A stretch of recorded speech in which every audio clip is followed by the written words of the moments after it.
Crescenzi. Oh, that's right, Crescenzi. He was Player of the Year. Yeah, I think, and they didn't come back on the same team, did they? Yeah. No, Crescenzi probably did it his senior year, so they didn't Right. come back on the same team. Right. First time. Hey, we got a fourth. First time Camden officials are back. They're the ones we used when you coached? Yeah. Okay. And then I'll turn it over to you. And you do your What you absolute. think? All right, before we get started, what you think? You watched some Bridgeton? Yes. What you think of them? I The watched the stick. first. I thought the defense moved to the football. The stick, Rich. I don't know about stink. I think they're better than Cumberland. They're better than Cherry Hill. They got no depth. No, no, but They're going to play their offensive 9 lines all kids two return. ways. They're going to get murdered playing 9 kids 2 ways. But you don't think against Cumberland, Egg Harbor, Cherry Hill East. You know what I mean? Like, Rich, did you add up the first 6 games we play? You know how many wins they had? First 6 games? And 2 teams, by the way, had 6 of them. Atlantic City had 4. Clearview had 3. That's 7. And the other teams all had 1.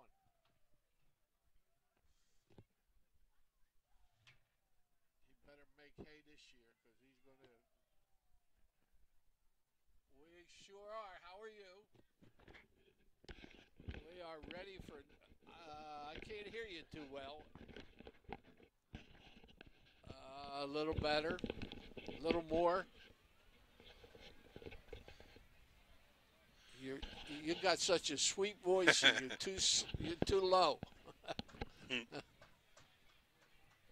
you got. I got you okay now. I don't know about that. In Italian or English? What do you want it in? I believe I'm on 1, 1, 2, 3, 4, 5, 6, 7, 8. Boy, he really showed off on that one, didn't he? Yeah, I go way back. You too, Coach. What are we going to do with instant replay? Do we ask you, or are you just going to play it on your own?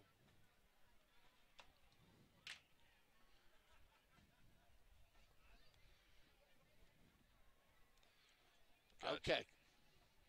Sounds great. Oh, boy.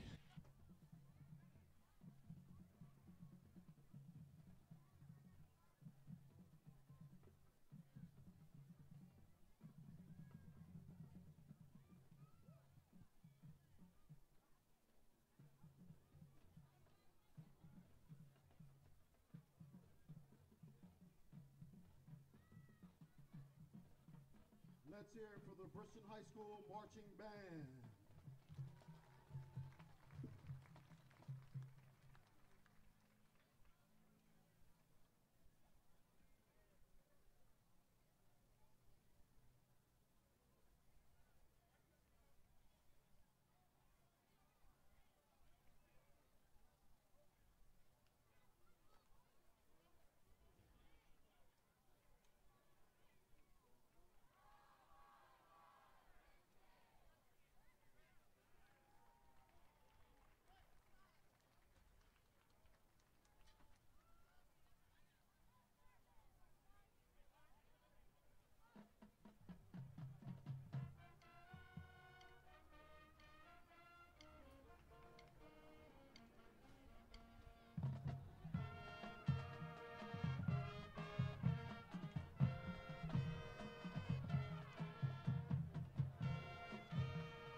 going to do with those 20 silver? Did you make a recording of Yeah, those? she's got the ads covered. She's going to play them from down there. It's on a minute tape, and then we'll go to the ceremony, so we don't have to read the ads. I can't hear.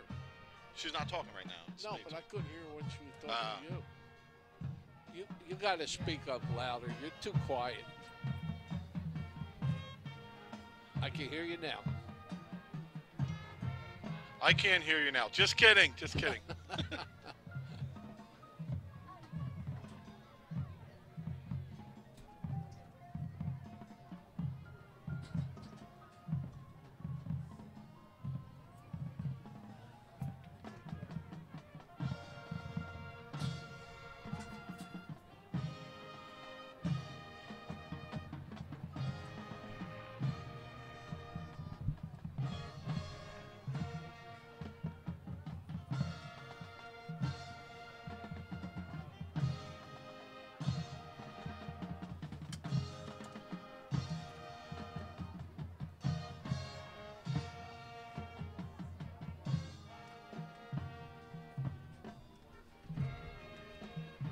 Plane is at the gate. Schedule will be boarding on schedule.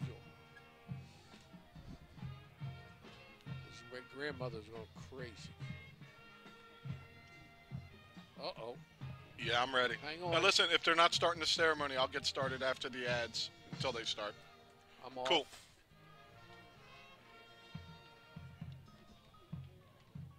You going to count us down?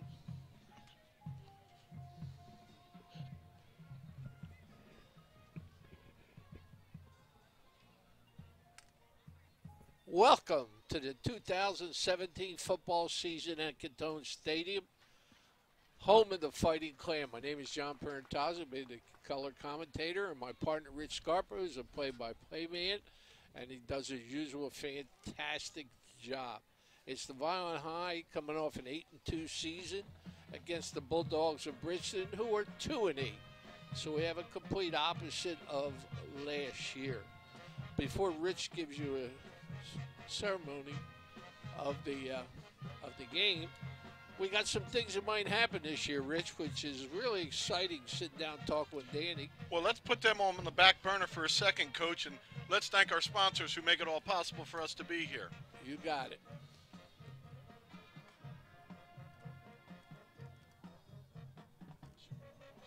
The Vineland High School football team and Red and Gray Gridiron Club would like to thank the following proud sponsors for their support of Vineland football this season.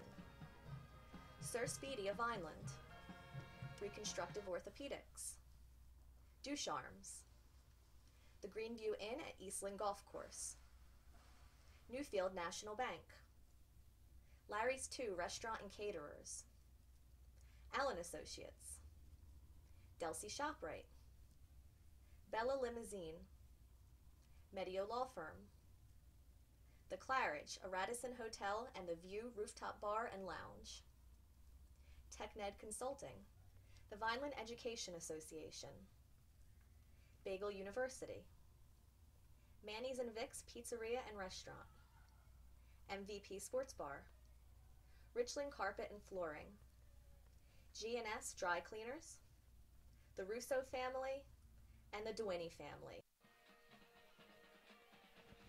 Again, welcome back to the Vineland High Cantone Stadium. I'm John Parentazzi again, and my partner Rich Scarpa, and the start of a fantastic season. We hope. We're excited, and for the first time in a long time, we're really looking forward to some really good football. Rich, we may have some firsts. We may have the first girl in the history of Vineland High playing football for Vineland High. Carly Kling, Coach Russo told me she's going to kick extra points. And I watched her in warm-up, Rich. She did a pretty good job with the extra points. She was dead on, right on. Second, we have one of the highest rankings that we've had since the 84 team and your 86 team, I think. We're ranked third in South Jersey. Third, we have 2 top players in the top 75 in the state of New Jersey. And that's by the, those guys who put out the 100 top players and everything. They won. And the fourth is the welcome back of the Camden football officials who've been away for a long time, and they're coming back. They did all your games when you played, Rich, and they're coming back to officiate here at Catone Stadium. I will now turn it over to Rich, who, as usual, is ready to go. He's got enough notes. I'll tell you what, it's been a while waiting for this season to start, and as anxious as I've been for this, and this is shaping up to have the capabilities to possibly be the best season in Vineland High School football. I know there's some great teams in that mix, but they have the chance now today to get that season started. But by the same token, I don't want it to end, and it didn't even begin yet. It's taken a lot to get to this point. Tonight's opponent's going to be Cumberland County foe Bridgeton. I'm going to quiet down as we have a little ceremony honoring. Also tonight, the Vineland High School football program would like to welcome the Vineland Midget Football League to Catone Stadium. The VMFL is led by President Chris Wilson and Vice President Juan Johnson.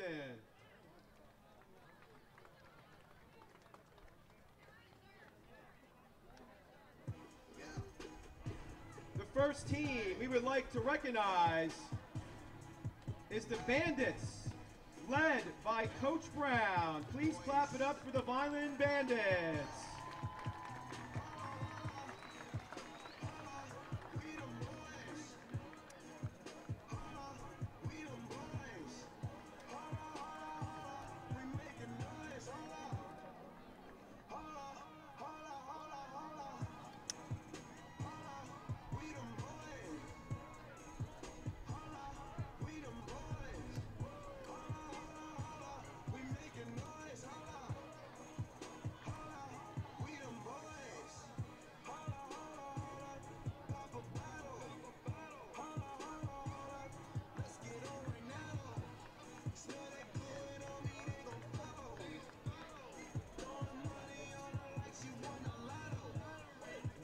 The second team we would like to recognize is the Wolfpack, led by Coach Gibbs. Please clap it up for the Vineland Wolfpack.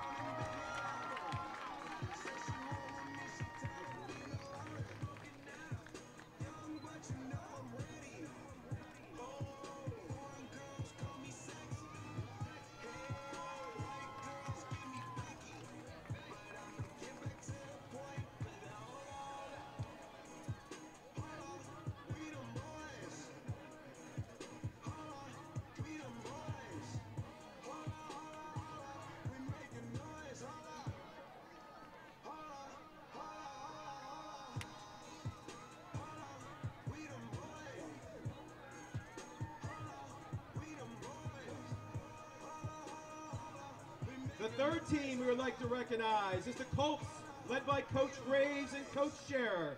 Please clap it up for the Colts.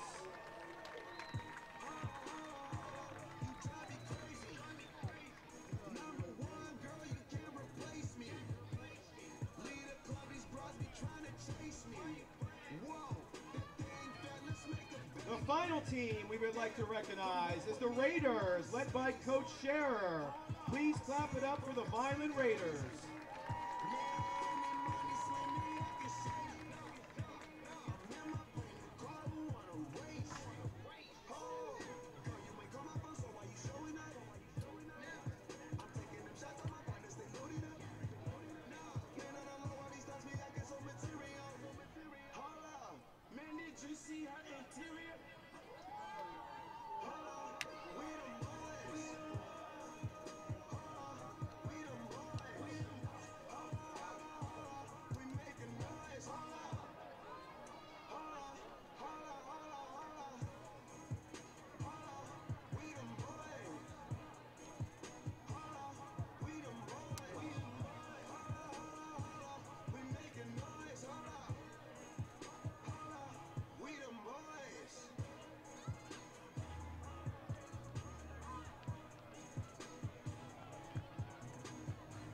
Once again, ladies and gentlemen, please clap it up for the VMFL tonight. Representing the Vineland Midget League football. Good luck on your seasons, boys.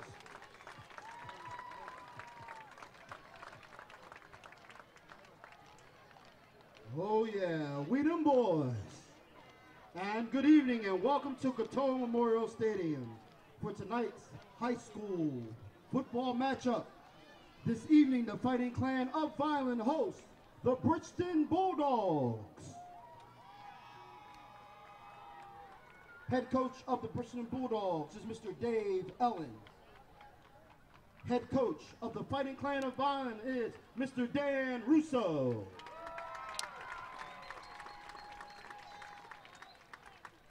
And please, let's clap it up for the 2017 Vineland High School varsity football team. You ready? Introducing the starting offense. I used to pray for times like this, to rhyme like this, so Sophomore kicker, number 13, Carly Kling. Junior running back, number 6, John Garcia. Senior wide receiver, number 18, Wanye Kent. Sophomore wide receiver, number 22, Tyreen Powell. Senior left tackle, number 75, Noah Sansalo. Senior left guard, number 77, Allerton Ardenham. Junior center, number 70, Mike Bachma. Junior right guard, number 64, Shane Ecker. Senior left tackle, number 57, Tim Jones.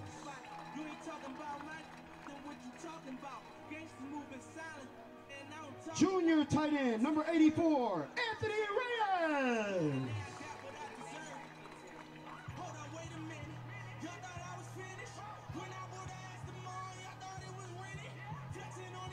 Senior fullback, number 8, Naheem Anderson.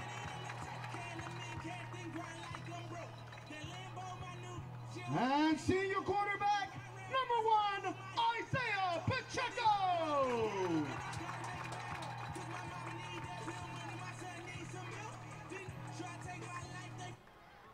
Now let's clap it up for the 2017 Vineland High School football team.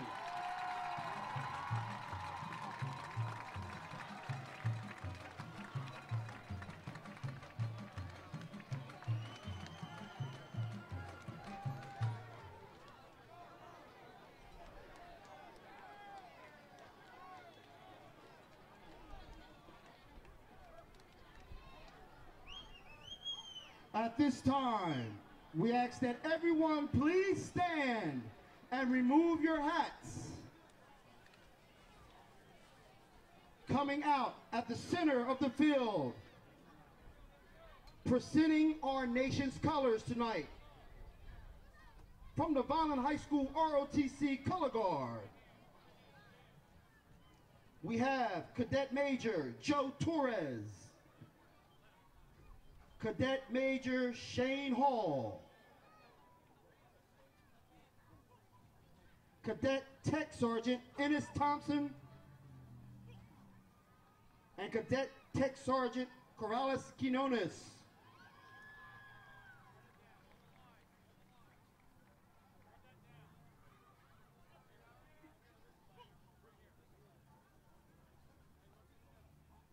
And at this time, we ask that everyone please rise for the playing of our national anthem by the Vineland High School Marching Clan.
Well, Coach, we got to see a lot of the future of the Vineland Midget Football League coming through, and then nice tunnel shot by our crew getting started. We have Bridgeton in town today, and Bridgeton last season, things just went horrible after that first game with Vineland. They finished at 2-8. They're a program that's made the playoffs the previous 3 years with an 2 8-win seasons and a 7-win season. The one thing they did do last year, why they struggled, they put an underclass offensive line in, and all 5, including the tight end, are back this year. So they have some size and some experience up front. And Bridgeton's going to look to try to have that, keep this thing a little close and keep Vineland contained on the inside. But where Bridgeton struggles is containing and keeping things in the middle. They have soft edges on that defense that Vineland speed will look to attack early. That offensive line for Bridgeton, Tremaine Jones, 280. Tariq McCoy, 6'3", 225. Alvarez Lopez, 225. 6'3", 280 on Nichols. DeShield, 6'3", 298. And Childers, 6'5", 285. So some big boys up front. But as Coach and I were talking before the game, a lot of guys on Bridgeton, I believe we counted 9 going both ways. So the best you're going to see with Bridgeton is going to be early, and they have to try to stay in this game for a little while. Now, Vineland last year, offense ran the ball extremely well, nearly 300 yards per game. They have the ability to do that again, but they've expanded the passing game with Isaiah Pacheco at quarterback. The passing has continued to develop, but they didn't need to throw a ton last year, and look for them to try to do that a little bit more today. Running the ball for Bridgeton, going to be the Williams, Basil, and Ravel. Basil is going to be the main ball carrier at 5'9", 165. Quarterback, Tasmir Burton. He's a quarterback that wasn't repping with the ones, but they had an injury there, so he's looking to start tonight for the second week in a row at 5'11", 175. Bridgeton's opening game was a loss to Hamilton. I believe it was 21-0, but it was 0-0 with 16 seconds left in the first half. So they hung in there a while till they wore down. The last captain for Bridgeton again was number 24. That was Basil Williams. Ladies and I didn't gentlemen, see the coin flip, Rich, you so ready I have for to some wait till they football? line up. The last 2 meetings between this team, last year was Vineland, a 7-0 win, pretty much the whole game without Isaiah Pacheco, who was injured on the first drive of the game, and also captain tight end Jared Banks was banged up and out of that game too, so it was a little bit of a different offense running there as Vineland was still getting their feet under them. Look for Vineland to do a little more than that tonight. Looks like Bridgeton's going to get the ball, Rich. So Vineland get the ball. Let's see. I'm anxious to see who the new kicker is. 65.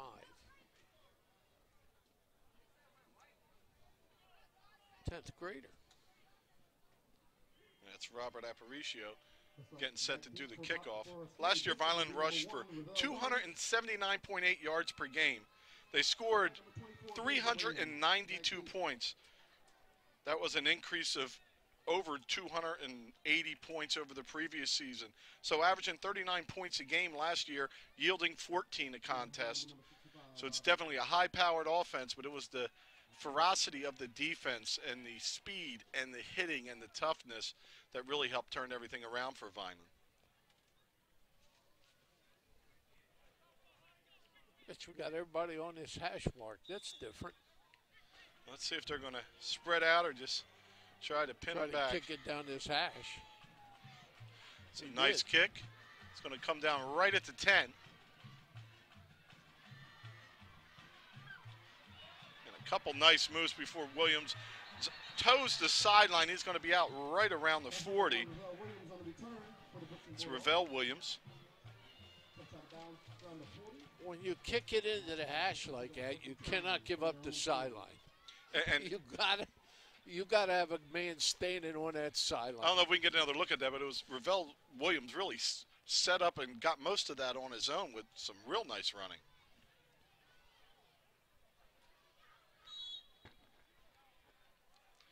So right on the 40, Bridgeton takes over.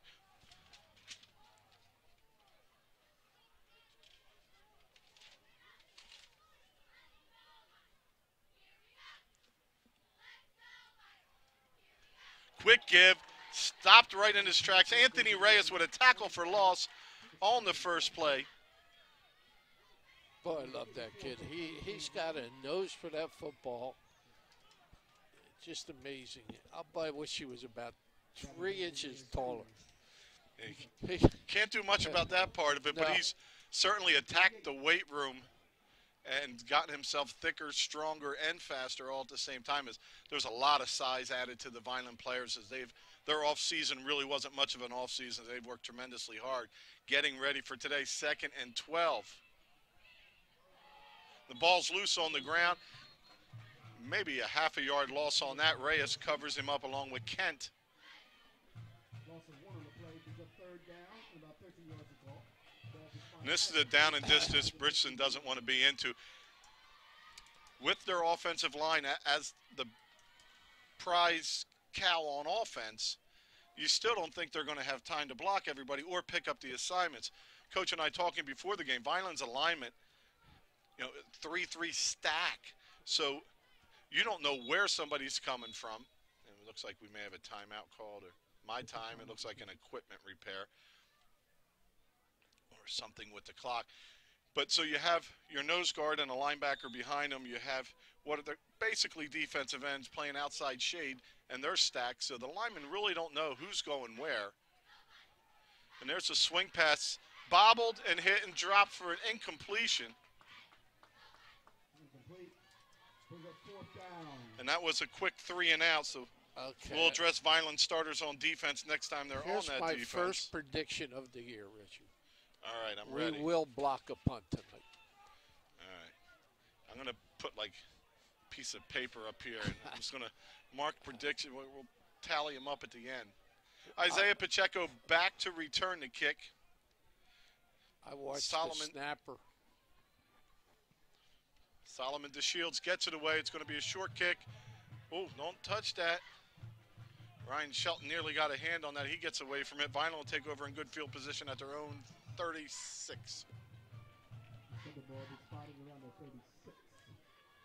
Party Clan will take over 1st and 10. So 1st and 10. Vineland's offense is going to get their first crack at it. Last year, I believe,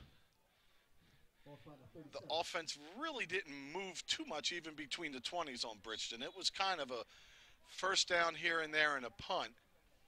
But Vineland's offense, as you watch the intro, returns all but one of their offensive linemen, Shane Eckert, who's more than ready to fill that role, steps into that guard spot. It's a give to Anderson over the middle and falls forward over a pile. Not able to really get his feet under him. Tackled on the play by Tarheem Bennett. He runs definitely, Rich, better straight ahead. They had him on a little angle on that. You notice that? Mm-hmm. His forte is he's going to go straight ahead. So Anderson did some running when Seymour was hurt 2 years ago at the end of the year. Not really asked to do much. Gets through the first line. Hop step in the middle, looking for some blocking. He's drugged down from behind. Robert Saunders on the tackle, but not after the first down. You thought I had a little crystal ball there. But I'm serious. I watched him play twice preseason. His forte, just let him go. See, the other thing is, without a ton of carries in high school, there's going to be times where you read a block wrong and where you don't get to where you got to get to. But there's no, and Pacheco's going to keep this one himself, looking for something. He's swarmed over and dropped. Nice job by the Bridgeton defense. Maybe a gain of 1. Stopped on the play by number 70 for Wishing as Alejandro Valdez. No gain on the play, brings up. Plus, Vineland's going without a huddle, which means Bridgeton has no shot as substitute if they had any substitute. And to have to hurry and run somebody off, it's probably more tiring than playing the 12-second play at best. J.P. Garcia takes a sweep around the outside, and he stood up, picks up about 5 or 6 on the play. There's a young man who stepped in last year, Rich, in the Millville game and did one heck of a job.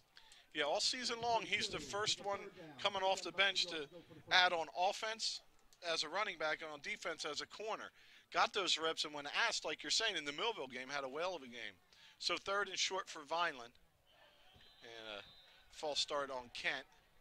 It's going to move him back. If he didn't have to have that. Even if he goes forward, if he turns and goes towards the line, he could be in motion. Correct. He was lined up in the backfield. So we used he to have a went fullback to motion. or a halfback.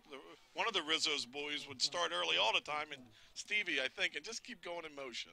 Yeah, that's all.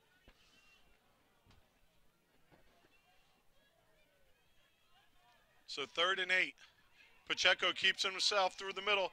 It's a spin and a dive, and he's going to get down to about the 38. So it's going to be 4th and about 3 or long 2. Vineland will go for it here. Oh, absolutely.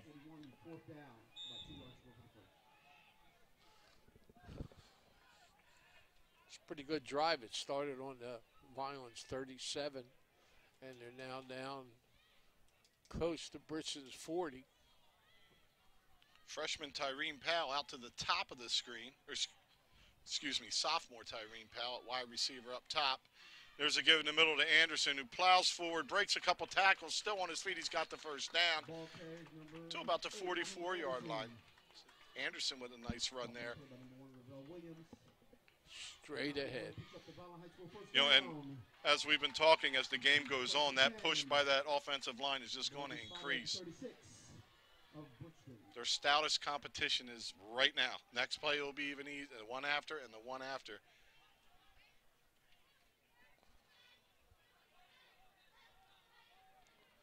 So 1st and 10.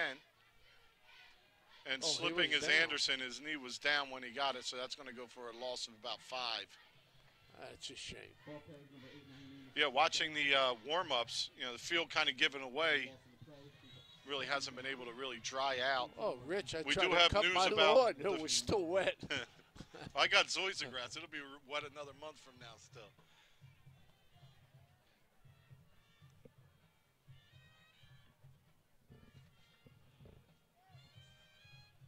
So 2nd and 14. Vineland yet to throw the ball. They fake to Garcia. There's an opening for Pacheco. And he's not going to be able to get there as the Bridgeton defense swarms to the football.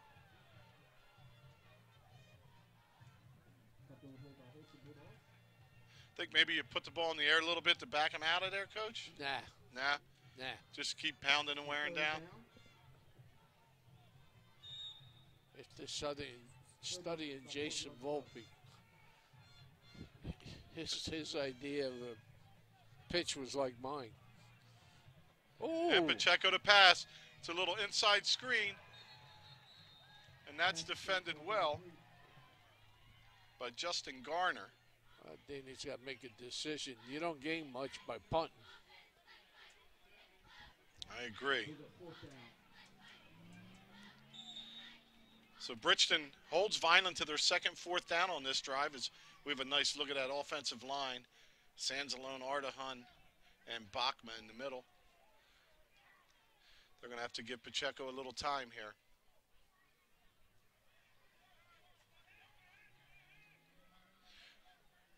See if they look for Reyes. Well, I used to not like that as an offensive lineman, having to hold and be set down there. Coach is going to get a delay here. Well, it was a Vineland's going to punt it away, I guess. Yeah, maybe it was a purpose delay. Which don't make a lot of sense at this point, Rich. Well, I guess if you're going to punt it, maybe you want to be back 5 more yards. I guess. Pacheco, the punter last year. If I was going to line up for 4th down there, I had to go. Just a reminder again. I use Garcia wide, or I use Pacheco sprinting out. Good snap. Well, I tell you that Bachman, That's a high short kick. It's going to come down, bounce right to the 10, and roll to about the 7. But it looks like we have. All right, they punted from. We have a flag down, and they're waving that flag off. So no penalty on it. Bridgeton's going to take over, it looks like, at their own 7-yard line. Punter from the 41, right?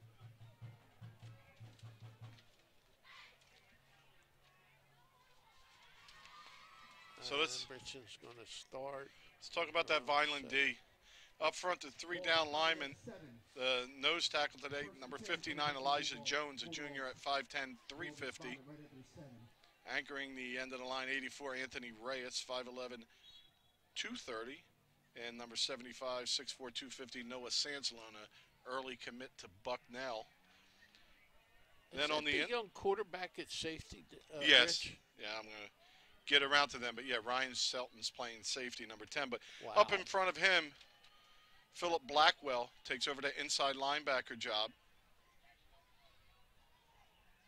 And flanking him, Nazir Broom and Naheem Anderson. Trying to get wide, dips inside of Shelton, but the flow's going to get him from behind, and that's Pacheco. Comes up and makes a nice play. But it's Pacheco and J.P. Garcia, number 6 at 5'5", 145. They're your corners. And Shelton back deep at safety.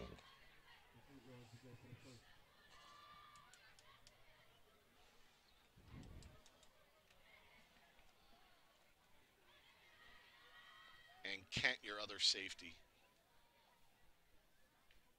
So 2nd and 8. Give Whoa. up the middle, hit immediately and thrown back by Anderson, who makes a tackle for a loss. Oh. He does stuff them holes, doesn't he? Yes, he does. And the creativity on defense to be able, you know, I know as a lineman, I like to make my read before the play. I know they don't do that now, but you may think you're doing everything right and somebody skated and snuck by you on the wrong side, or somebody was faking a blitz and you step and open up wrong. Creates a lot of havoc. And the last thing as a lineman, you don't want to have your head on a swivel. You want to be attacking. And when you don't know where it's coming from, it makes it tougher. Now back to pass. Complete over the middle. That's going to be a first down. Nice job by Granderson. They brought the tight end from the opposite side and dragged him across the middle. Tasmir Burton, the quarterback, a nice job delivering that right in stride.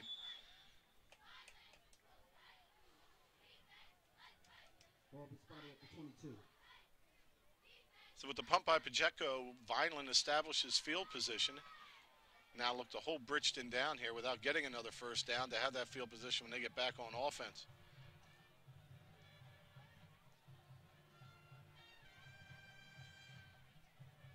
And movement on the offensive line. Left guard 56, Derek McCoy. Saw the linebacker press to the hole and just flinched a little bit, so that's going to push Bridgeton back. They're killers, those penalties, Rich.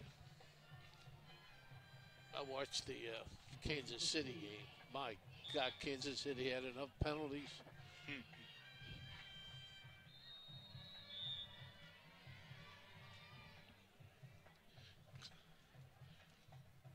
I think he dropped the ball to quarterback. Coach Ellen out on the field. I believe he called timeout before the play. Oh, before the play. Yeah. Oh. I think that's what made it look a little... a little weird. Yes.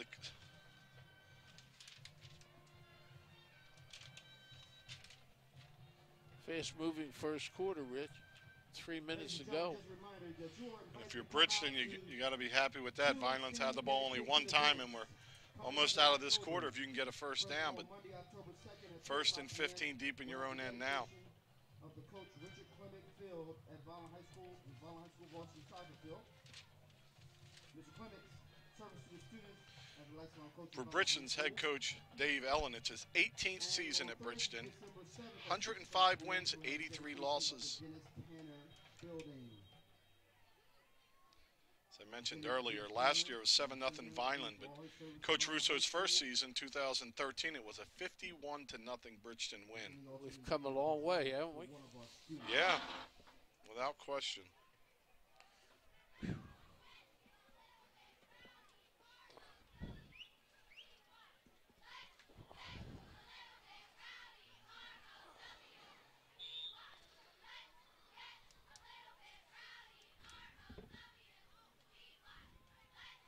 swarmed over by Anderson again and then cleaned up by Reyes and Sansalone.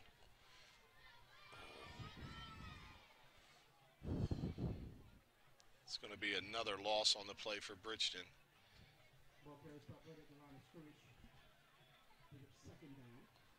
But you see a little, Bridgeton is walking back slowly. There's no fire in them. Well, I think they got to, they realize, I don't think they can move anybody. yeah, And if you throw the ball, two bad things can happen.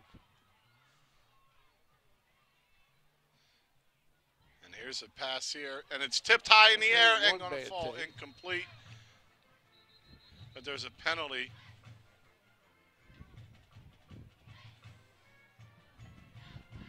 Looks like possibly a personal foul on the quarterback.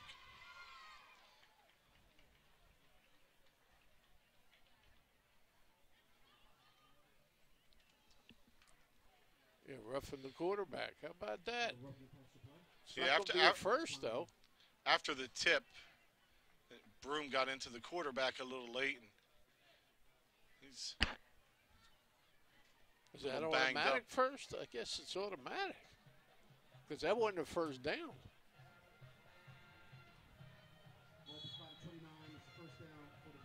Must be automatic, I guess. so Rich. Bridgeton gets the field position and a fresh start, but only 2 positive yard gained plays. Up the middle, there's a little bit of an opening, and that closes it. It looks like an enormous gain, but it's really a half a yard gain. But he had some room to run forward for a little bit. So much today, we've seen the initial contact in the backfield. See, Rich, from our angle, we saw the hole. If he cuts, so that's a sign of a good back. You don't run into the pile. You make your cut.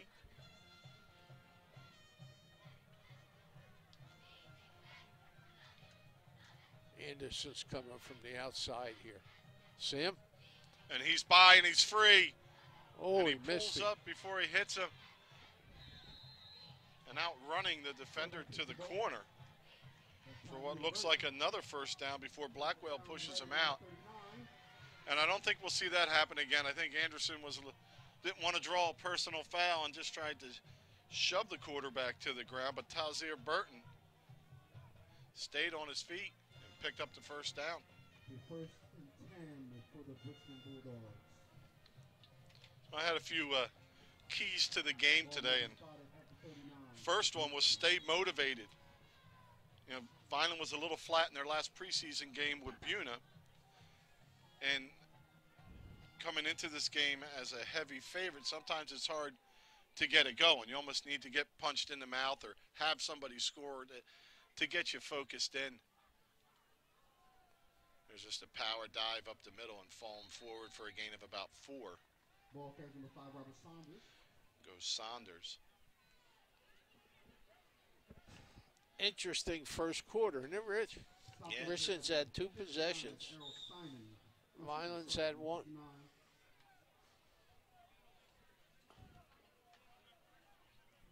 Yeah, and if you're Bridgeton, you know, even though you struggled to move the ball, you're going to possibly get out of this first quarter with 1 minute and about 20 left on it now. And no injuries. and a 0-0 tie, and you should be punting to, you know, if you don't make a first down, you're still not going to be real henpecked with field position like you were.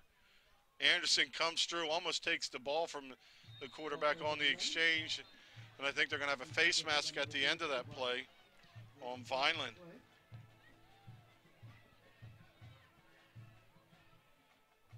Yeah. As we wait for the signal. And it's a face mask on Blackwell. Yeah, it looked like Blackwell came through there, but I'm not sure it was him. Well, he made a nice stop, and anytime you see a head jerk, you figure that's what happened.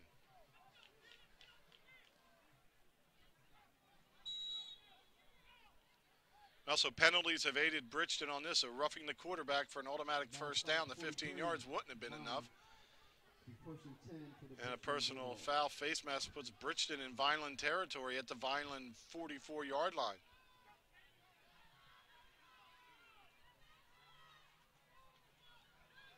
Give up the middle. Pacheco in to make the ball. Ball's loose on the ground. Kent's down digging for it. I think Bridgeton has it, though, unless Kent can pull it away.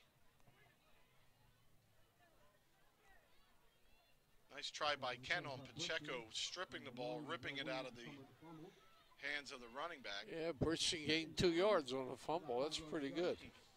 Ball was spotted. 38. So second and about 4.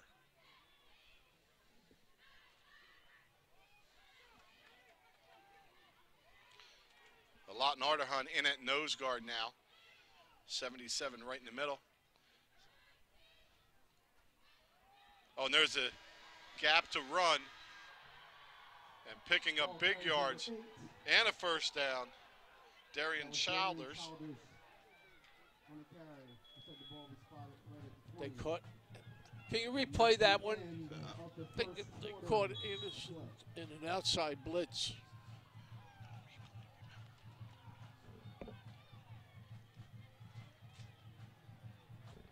So first and 10, another first down on this drive.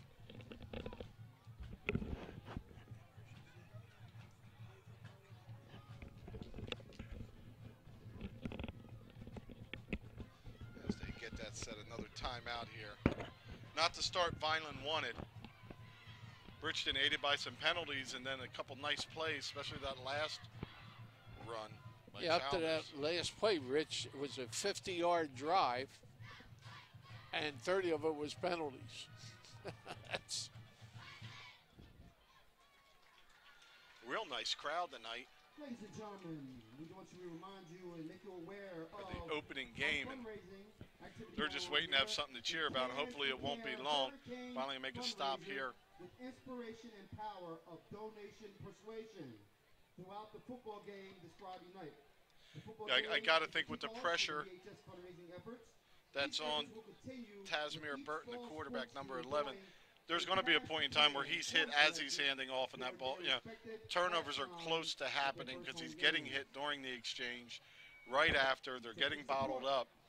These efforts by Vineland High School students at halftime they'll be coming around with Now Vineland with Ardahan at nose, going to try to get a little pushback because that could even clog it up even more.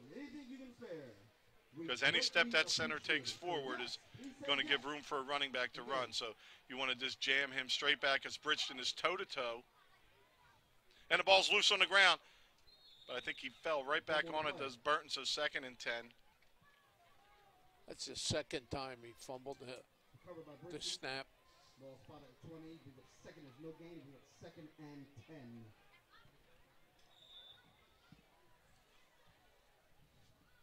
You know, another key coming into this was replacing nose tackle Ziegler, who was really outstanding controlling the middle of the field, and middle linebacker Cosby, who led the team in tackles.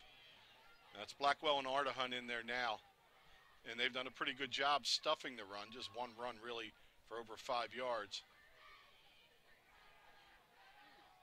Well, it's a kind of like a quick flanker screen that goes incomplete. Solomon DeShields, the intended receiver. Third down and 10. Ball again will be spotted at the 20. So Bridgeton in 2-down territory. So they're going to have 2 more cracks at this third and 10.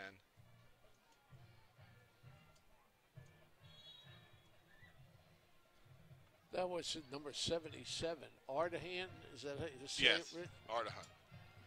Put a lot of pressure on him that time. Yeah, I like him at nose, and I know last year Bachma played a little bit of nose too, but they want to make sure his knees are fine and anchoring that offensive line. Yeah, but Ardahan really, looked like a bad snap to me. Burton dances out, tries to find somewhere to go, and he's finally brought down. That's Tasimir Burton. Nice tackle by Nazir Broom on that one, the sophomore, 5'11", 190. Number 34. Yeah, I'm not sure that wasn't a planned run, Rich, because Looked like the receiver wanted the ball, and he was not going to throw it. He had somebody in the flat there. And now checking back in at nose goes Jones, Elijah Jones, the junior, 5'10", 350. It's on this 4th and probably a passing down. Where's Anderson? So they're tight. The split's up on that line. He's coming up the middle. And from the backside, Anderson not able to get there, but has scored it out of bounds. Vineland will take over on downs as Bridgeton drives with a few penalties and one nice run and pass in there also. So Bridgeton gains the battle of field position. They started that drive, I believe, Coach, on their own 7. Right. And they brought it all the way down to the Vineland 15. So although no points, a nice job controlling the ball, taking some time off the clock, and having the advantage in field position. So now only the 2nd time Vineland's touched the ball.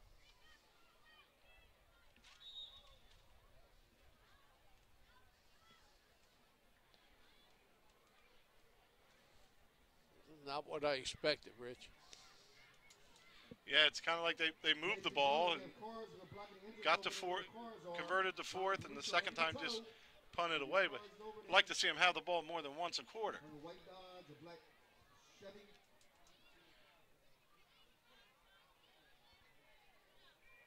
So Pacheco looking to get outside. Good containment by Bridgeton.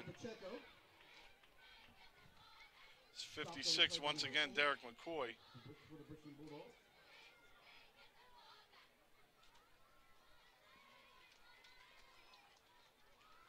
Yeah, I think you got to kind of block to get that edge and not just always zone where you're just on somebody riding them. I think you got to try to come down and turn somebody in, create a one-on-one with your ball carrier outside the hash.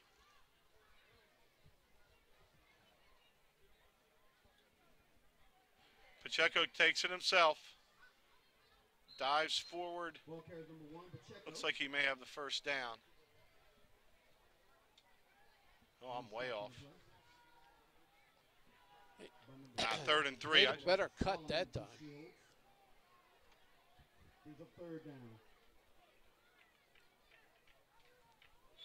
So right now, offensively, if you're Vineland, what are you going to try to do? What are you going to establish here, Coach? How are you going to get the offense to open up? Right there. There's your answer. So first down for Anderson. I think you have to pick what you're going to force down their throat. And if you're going to run off tackle, do that. If you're going to go in the middle, do that. If you're going to throw quick things to the outside, do that. Do something that's going to make them adjust, and then that'll open up something else. But it's kind of been a grab bag right now. We'll try a little this, try a little that, try a little this. And I think when people are worried about other things, that really opens up Pacheco's running.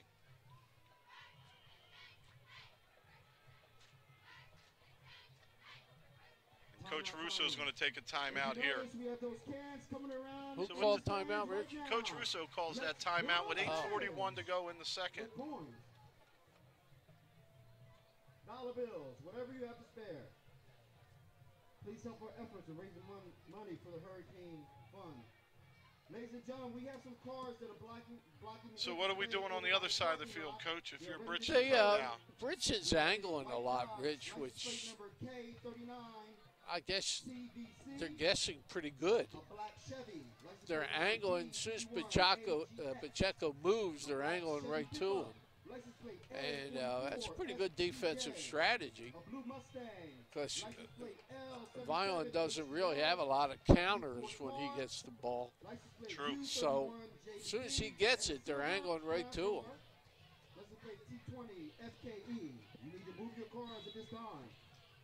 All right, so Vineland ready to go. This is the kid I like.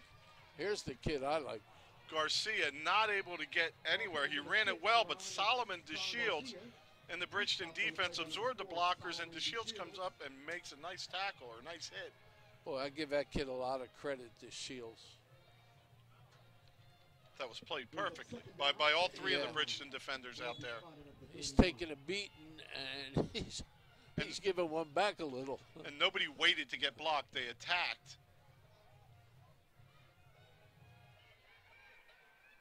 Oh, good play. There we go to Reyes. Cuts to the inside, picks up a first down, but the ball is loose on the ground.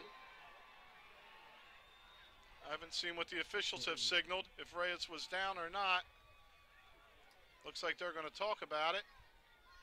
Reyes' first reception. Oh, no. He gets it for the first down, but the ball comes out on the tackle, so Bridgeton taking over. Nice design play. Oh, absolutely perfect. He delayed coming out of the tight end position. They faked going to the left. Pacheco took the ball, and Reyes came across, hit him in a perfect spot. And there's Reyes, who's a junior now as a freshman. He starts at inside linebacker, plays great. As a junior, you move him to defensive line at that anchor position, one of the 3 down linemen, but he's on the outside. Then this year, he's going to tight end also. So 3 different positions in 3 years. So I formation for the Bulldogs. They're starting in Vineland territory. There's the pitch and cutting inside, picking up a few yards before the flag hits the field. There's a flag on the play.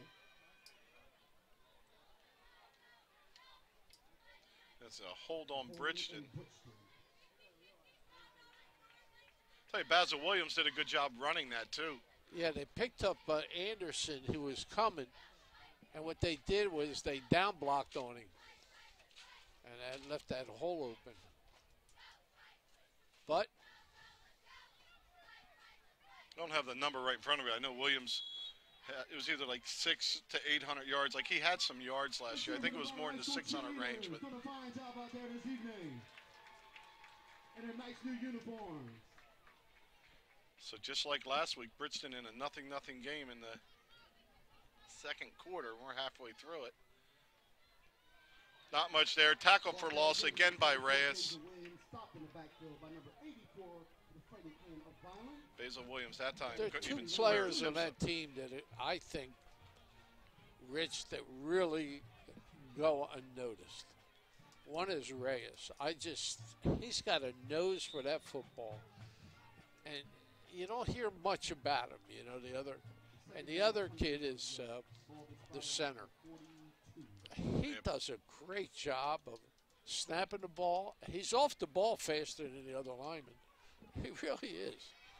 But they're just quietly go about their business.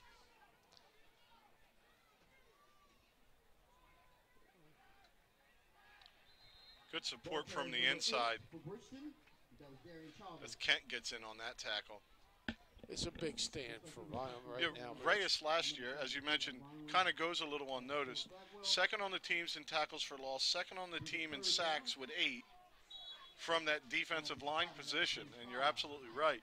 But playing that edge is very, very difficult. I remember what the heck you used to give our ends because when they would make mistakes, and to have the discipline to do that, the ability to play some offense. Anderson's coming from the outside, Rich. See him?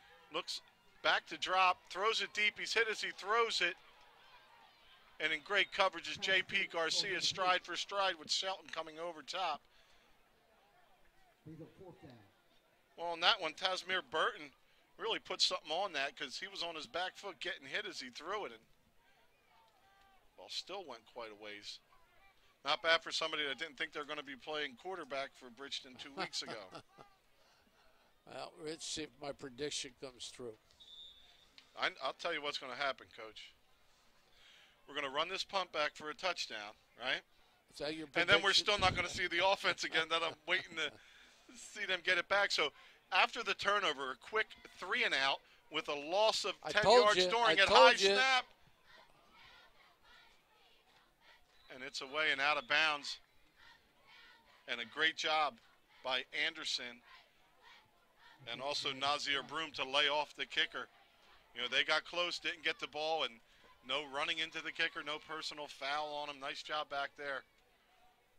See, that's one aspect of the game that we never had a problem with because we practiced that every day first. What's the long snap? In talking with Coach Guzman and defensive coordinator Cliff Smith and Coach Russo, that's the one thing I always talk about when we had practice. Special teams were the most important. At any second, a whistle blows and that special team is there. And we took such advantage. Running the veer, we didn't always have a lot of space for our players, but on those special teams, watching people like Al Brown return a kick and Davey Johnson, something of beauty. And I always felt really good about our special teams with you as a coach. Anderson swarmed over quick and dropped down. See, Rich, he doesn't. You notice when they get him when he moves laterally. Mm-hmm. But they can't stop him because he could carry 2 or 3 of them. And we saw that last year at that tight end spot. Oh. I believe he had 6 or 8 touchdowns from there. And a lot of times somebody's on his back carrying him, throwing him off. This might be a good time to throw the ball, Rich. Well, it's Kent down to the bottom of your screen. Up top is Powell, the 2 receivers. And Pacheco's going to take it. Squirts through the middle, makes one miss. Kenny outrun the next. No, touchdown saving tackle by Ravel Williams. But that's the Pacheco moves we've seen. Ravel Williams really happy with himself, as he should be, a nice solo tackle, but not until it was a gain of about 18. So I really hated when players on my team would celebrate a tackle 15 yards down the field, because that's nothing to celebrate.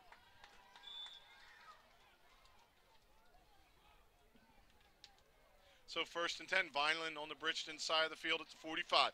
Pacheco back to throw. He's looking for Kent. He dumps it short. It's tipped. It's a shame. He had 2 men wide open. Woo! It's a shame we couldn't see where the ball was going because it got tipped, but both receivers. They were wide open, Rich.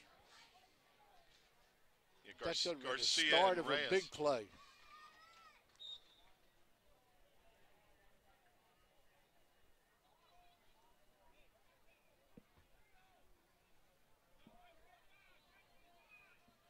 So 2nd and 10.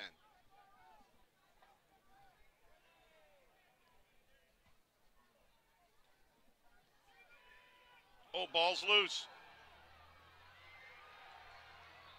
And Bridgeton has it again.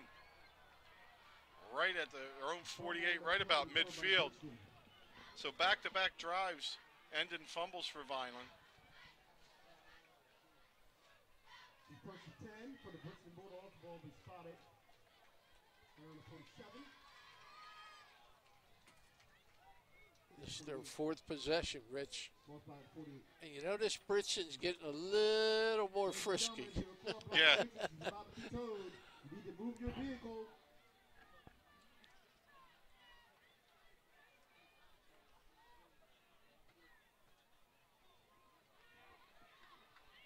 Nice job getting cleaned up there by Anderson.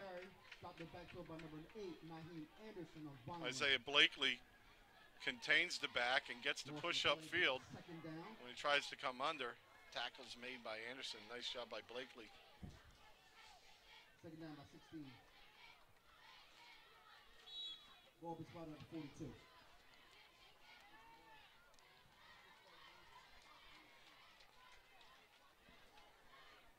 Much time we got there, Coach? Down to 4.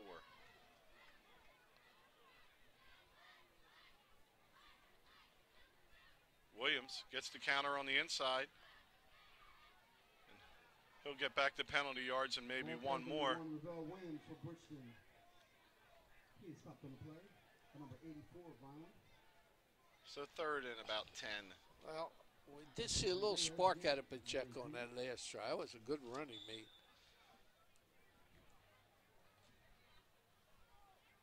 With a 3rd down and about 9 yards ago for the first. Ball be spotted at 48.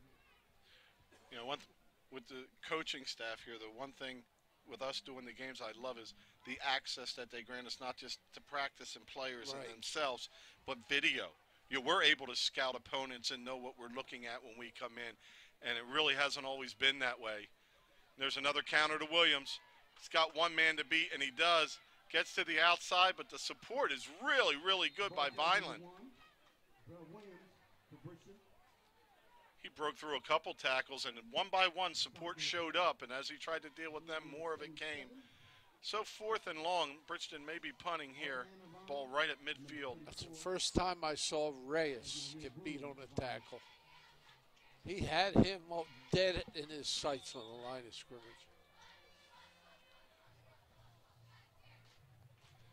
I think it's that trying to contain on the outside half doesn't, like you do a lot of pull down and grab tackles and best snap of the day. And a good punts away. Pacheco though backs away, or it's Garcia backs away from it. Wow. So Vineland starting at their 4. Ball be spot at the 4. Never let a punt hit the ground, Rich. You know that. I tell you this story every year. I watched a mainland team send 2 kids back for every punt, run up and fair catch them. They never took a step with it. They never tried to run it no matter what was in front of them. And the field position they gained, I believe they did that with the Darren Ford team, the last playoff team before last year. They did it with that. Every time we punted and they punted, we would lose so many yards just by coming up and catching it. You got to catch that ball. That's what pre-scouting does, though. Mm-hmm. You watch how far he kicks, Yep. and you set him up. Just like I watched the young lady kick the extra points. Then she moved back, and she couldn't reach.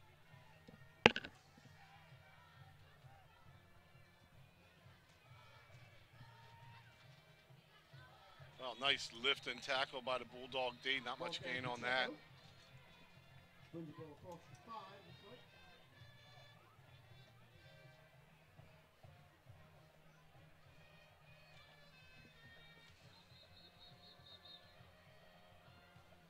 And Bridgeton's going to take a timeout with 1:58 to go in the first half.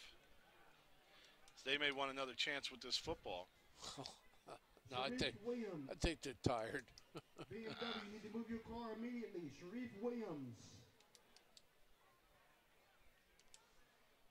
I think Sharif Williams' car is getting towed, Coach. It's been a lot of talk. Come out in the field.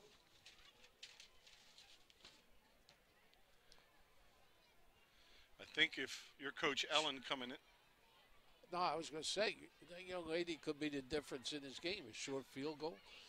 That would be exciting to see. if you're Bridgeton, I think if you could have said if we go in at halftime only down a score, you'd be happy. And they're better than that right now. Yeah, they are. Unless Vineland can get something going. 1:58 now on the clock in the first They half. need a bus run, Rich. Just a reminder again that on October 5th, They need one of them patent long High runs. School will host its club night. Parents, we need you to bring your son or daughter back to the high school. Have them join a club here at Vineland High School. So many clubs we offer here at Vineland High School. With your student, your son or daughter, take advantage of these clubs. Again, club night will be on October 5th. All right, so second down and 8. Pacheco to throw. He's looking in the middle for Reyes, and it's overthrown. Pass attempt, false, incomplete. Reyes kind of shuffling along. I like the pattern. They had 4 received, Dominate 5. force. You have a Dodge Ram That's that pretty needs to good be pattern, moved Rich. That's something we haven't immediately. seen previous year. 1, 2, 3, 4, 5 receivers out. Usually it's a what? 1 man, 2 man Yeah. pattern. That's pretty neat. I like that. They had 5 You eligible remember, receivers. You remember back in the day where we had one pattern and one Oh, receiver? yeah. I don't mean your day. I mean the down years. Yeah. Oh, break Here's it. Pacheco. Break it. Gets to That's the it. outside. Oh. What a tackle. The ball's loose again, but Pacheco was down. Boy, most likely a touchdown saving tackle. That was Isaiah Pacheco. Looks like it's going to be a first down. Right around the 15. Yep. Yeah, first down for run for Pacheco. Fighting Klein of Vineland. Boy, that was Boy, a he foot away. almost He's literally broke that. a foot away You from need to move your vehicle busting it. immediately. Thomas Dean. There was nobody downfield to stop him either.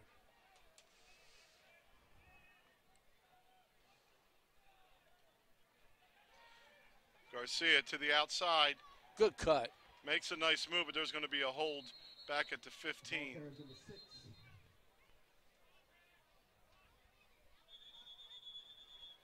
Flag on play. We have a Bridgeton player down on the near side.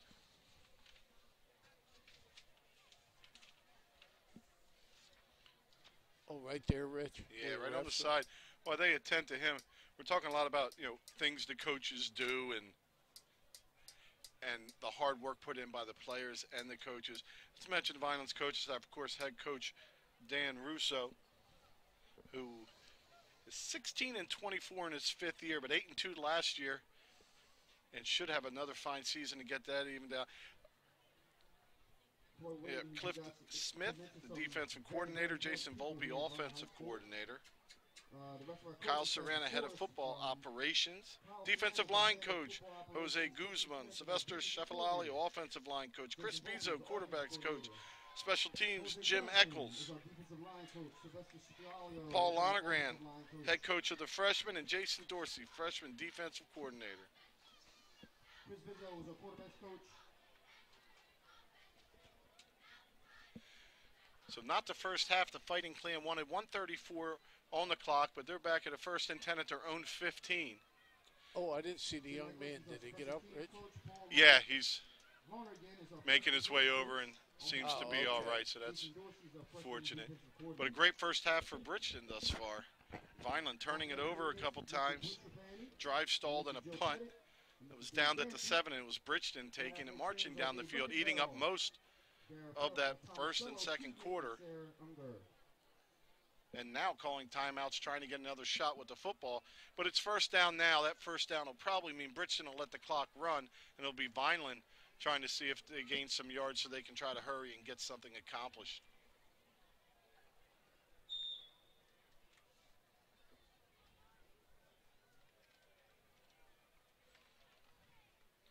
Garcia, it's a fake to him. Pacheco has it. No go there. Short gain.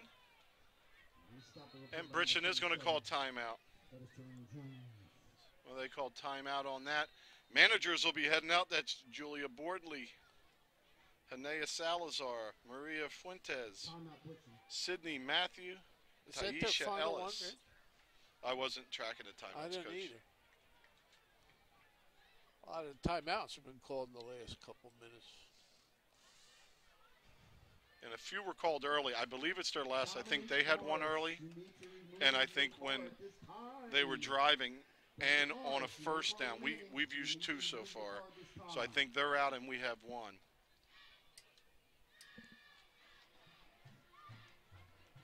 That's a pretty nice sheet you were reading off. Yeah, it's a real nice roster they had in the new program this year. We even get into our athletic trainers, team doctors. Even us, we're on there, Coach, our television crew and everything else. We'll hit them all. Now, halftime. I don't while like we that, step. Rich. Now we got the IRS knows we're working. halftime. Halftime when we step away, there's going to be a halftime ceremony for Don Adams, former football player here that was tragically lost in the Twin Towers for 9/11. Yeah. And as tradition has become here, we'll step away and let you eavesdrop in on that. Pacheco fakes. He rolls. He should keep this himself, and he does. He's getting close to the first down. He's going to be brought down about 2 yards short with 1:15 on the clock. It's probably going to make it 3rd and a yard. And now Vineland's going to use their last timeout.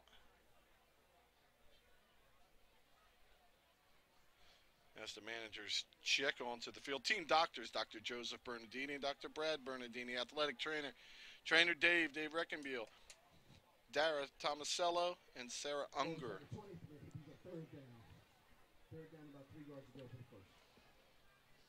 I just can't wait till we get on the scoreboard and get something going here. Yeah. We've got all the midget football players here today. For an explosion, Rich. That one was, we've had a few close, but Bridgeton's really done a good job just making that short tackle when they needed it. Maybe it wasn't so much of a fake out last year's 7-0 win. Yeah, sometimes teams play those kind of ways, you know. I really thought we'd come in and dominate. Well, you know, the second, as we talked about, 9 guys going both ways for Bridgeton, the second half does start to tilt your way for Vineland, but Bridgeton's just done an outstanding job staying on Pacheco and not just committing to a fake. So it's going to be a little longer than that. It's going to be 3rd and 3.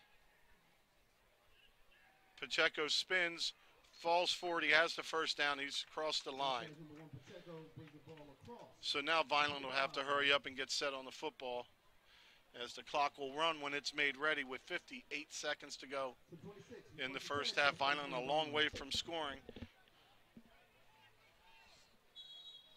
See a sprint right, Rich, with that wide side. Look at all that room he's got. And it's going to be a pass. Complete in the middle. Takes a hit, stays on his feet. Spin move. And then finally down is Conrad Jackson. Conrad Jackson, 81, the sophomore tight end at 5'10". Or excuse me, a 10th grader at 6'1", 195. Had the opportunity. I've coached Conrad probably about 4 years of baseball. Last year he came in and caught the extra point on one of the plays from Ryan Shelton, two of the underclassmen. So big first down catch. Pacheco drops, floats high, and it's going to fall incomplete, intended for Anderson. Two pretty good throws by Pacheco. Pacheco's having some time back there when he does a straight drop. Yeah. You know, he really sat in that pocket and rested for a second. Looked a little flat-footed in there, but delivered the ball just a little high. Bridgeton's in a prevent, Rich, and all it does is prevent you from stopping the other team. They have 28 seconds to fight off, and I That's certainly all it wouldn't want does. to give space. I wouldn't want to give space. Maybe take a lineman out of safety, but that'd be it. I'd play it straight up. Thrown short and complete to Tyreen Powell, but only a gain of 5. Tyreen Powell's first catch. Oh, it looks like Vineland did have another timeout. Tyreen Powell, the sophomore, was a midget football star and had a severe neck injury. Wasn't sure he's ever going to be able to play football again. And got the news this year that he was going to be able. Also a really good defender too, but he's at wideout, and he really adds a lot.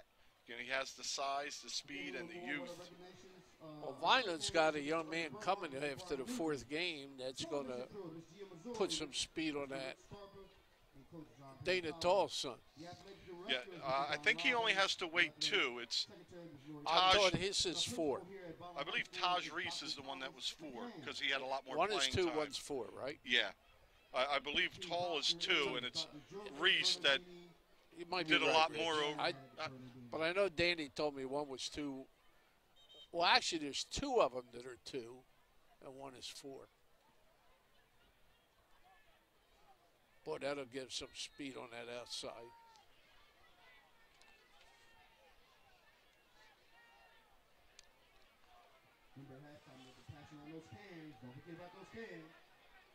So we talk about guys sitting. It's not like they did anything wrong. They're Vineland players transferring back from St. Joe's in the case of the 2 players we're talking about. Right. So that's why you're sitting. You know, you haven't done anything wrong. Pacheco quick out.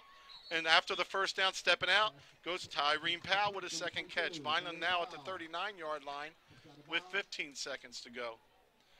Clock will start on the snap. Where's So this Vineland has. passing game been hiding, Rich? They're doing a good job. I'll tell you what, I kind of like the straight drop back. Oh, not even dropping too far. I mean, you're catching it there, but Yeah. really opens up the whole field. Take a deep shot. Pacheco going to look deep. Throws it complete.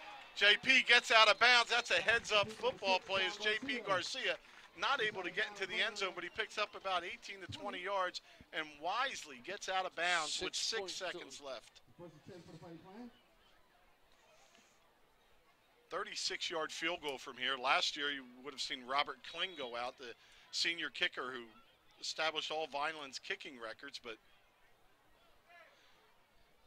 this year it's a go-for-it time. It's the first time we see that weapon that we had.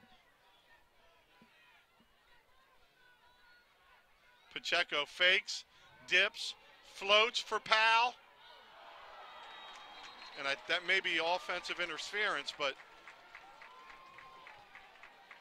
it was so close it could have been on either guy.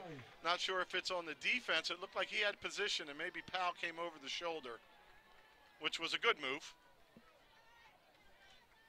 And time has expired on the clock.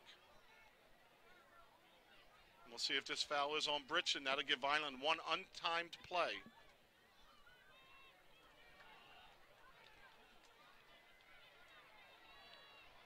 foul was on Vineland for pass interference. No, Bridgeton it's has got to be the other way, Rich.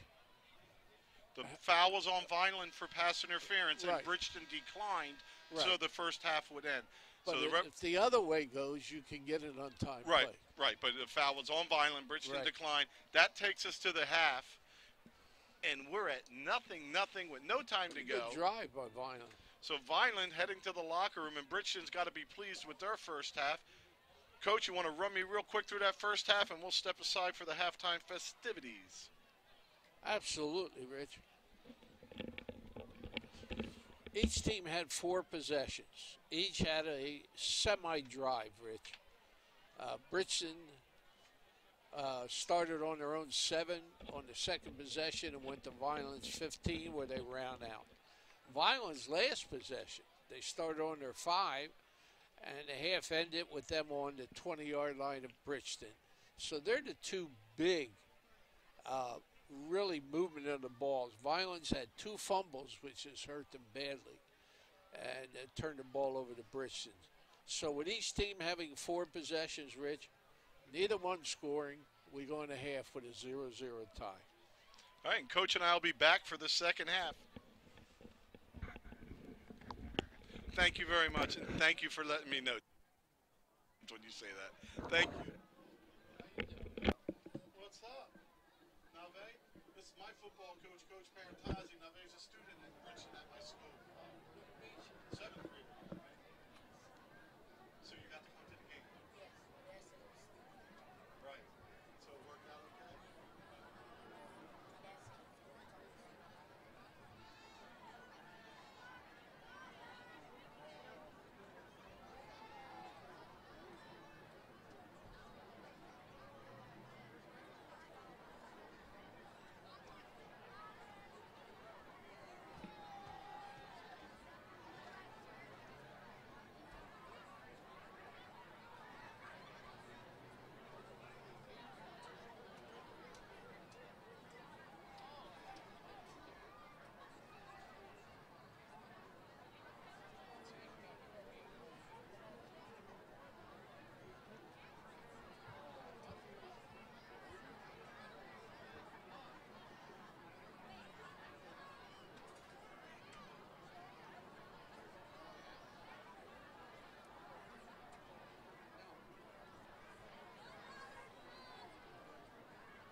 Cheerleaders are coming around in the stands. And our t-shirts are $10. Support our cheerleaders.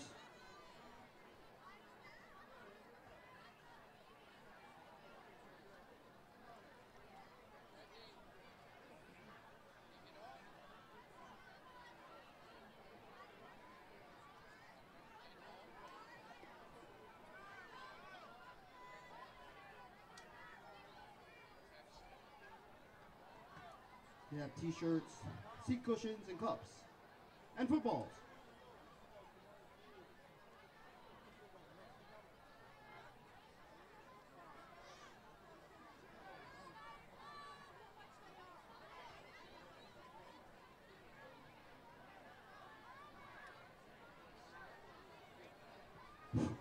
Sharice Williams, you have to move your BMW right now.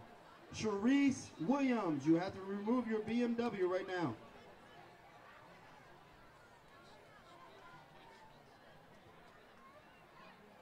Please move it and stop.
It should now.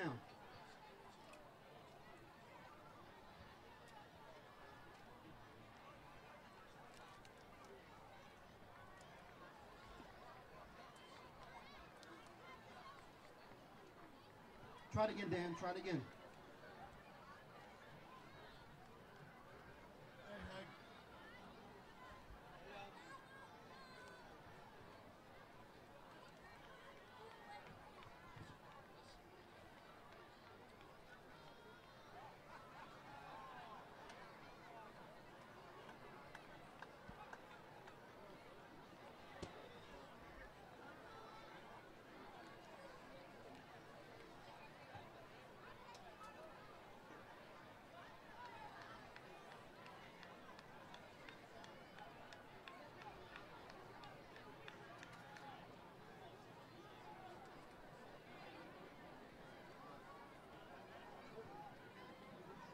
Try it again, Dan.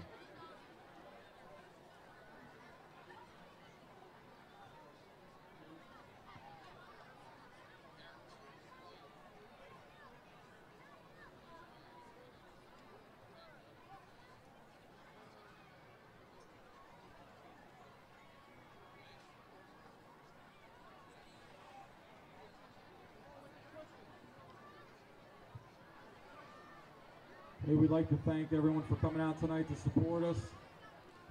At this time, I would like to everyone stand and give a huge round of applause to Big Don Adams' family at this time.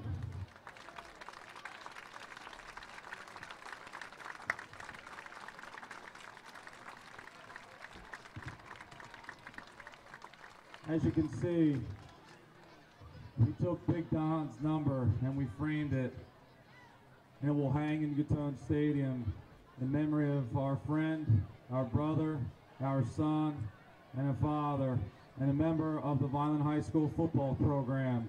Thank you so much.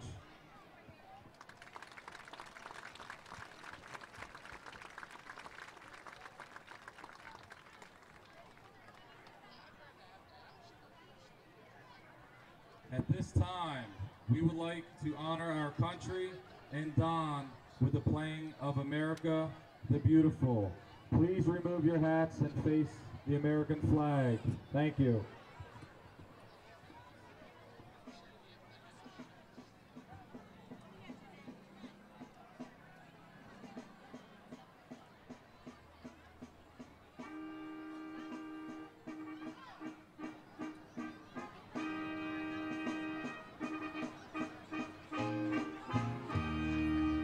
Oh, beautiful, for he was bruised and liberated strife.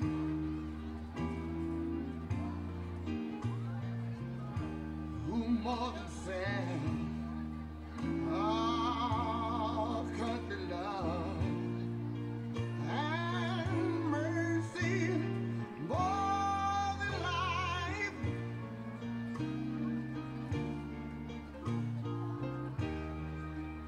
America, America, may God thy glory find till all success be numberless, and every day divine. And you know, when I was in school, we used to sing something like this. Listen here. Oh, beautiful, far spacious skies, forever waves of grain, far purple mountain majesties, above the fruity plain. Well, now wait a minute, I'm talking about America, sweet America,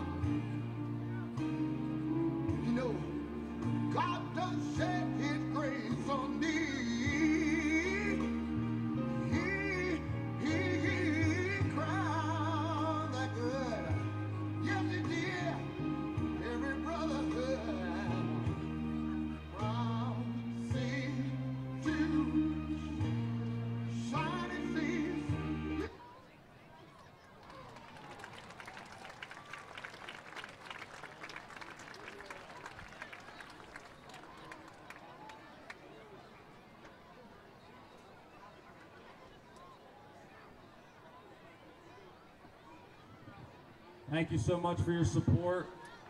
Mr. Robbins and the Adams family will now be hanging Don's jersey behind the home stands. One last big round of applause. Thank you very much.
Again, reminding you about the Yes We Can, Fill Those Cans, Vineland High School Hurricane Relief Fund.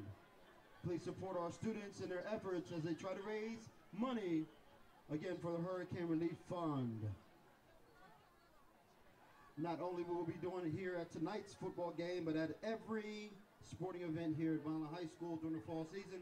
At halftime, we'll be going around with those cans to collect money, again, for the Hurricane Relief Fund. So please support our students in their endeavors. Thank you.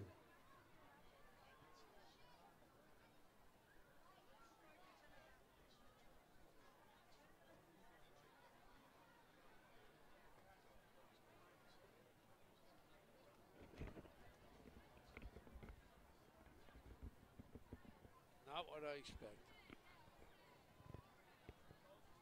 Don't look like they got any fire in them either.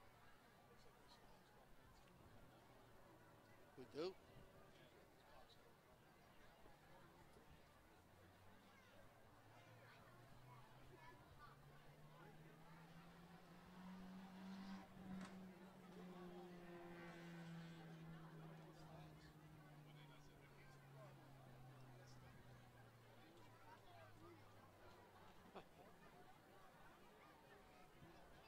Okay, ladies and gentlemen, get out those 50-50 tickets. It's now time to announce our winner. Maybe they read their own Get out those 50-50 tickets. press release. And we have a winner this evening. The winner will be receiving $105. Yeah. Oh, yeah, it's true. It's true. Look, I don't know. Got those tickets out? Grandson's on the plane. They're on the ground. And here we go. The winning ticket number is so they can take off. 1 It's got to stop in 5 Nashville. 5 6 0 1. Again, winning ticket number 1 5 5 6 0 1. Young ladies coming around with the number. You can see the number right there in the stands. Okay, the winner will be receiving $105 this evening, and you can claim your prize at the pizza stand right here located in the front of the stadium. Again, ticket number 155601.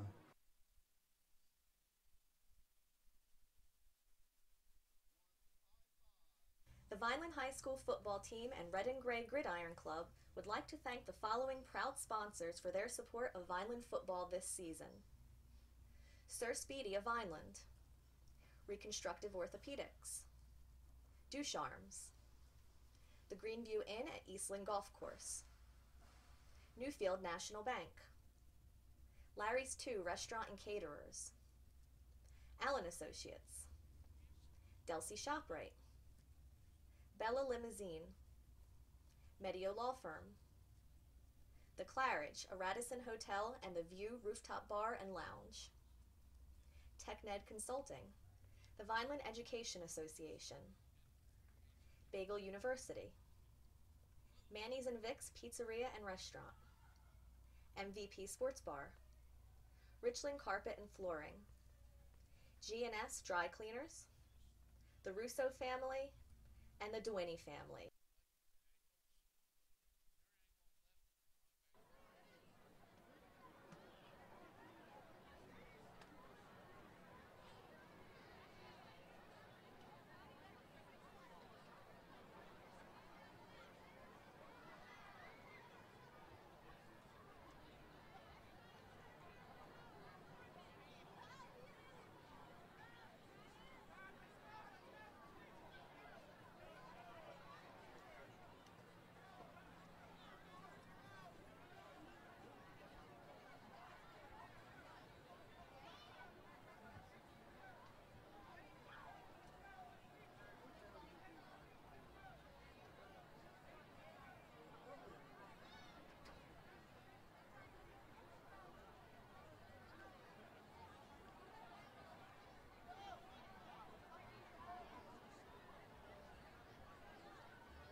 Okay, just a reminder again, if you still want to make donations to the Hurricane Fund, you can make donations right at the tent, set right at the entrance of the stadium, on home stands. You have a black tent up there. So if you want to make any more donations, you come right to the table, again, for the Hurricane Relief Fund. There's some beautiful young people just there waiting for your donations, which are greatly appreciated. Thank you.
Okay, ladies and gentlemen, second half will be starting momentarily.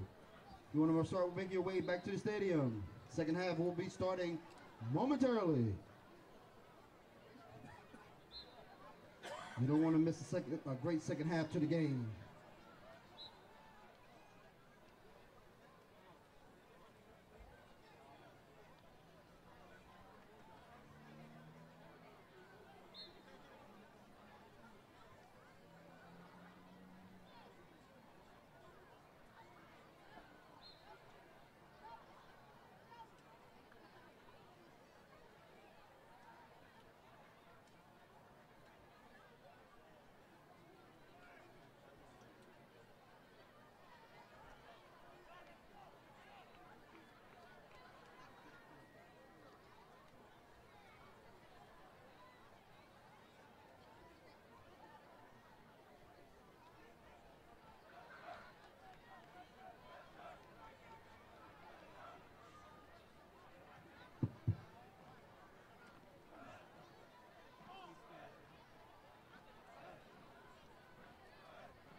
Some great games going on this weekend.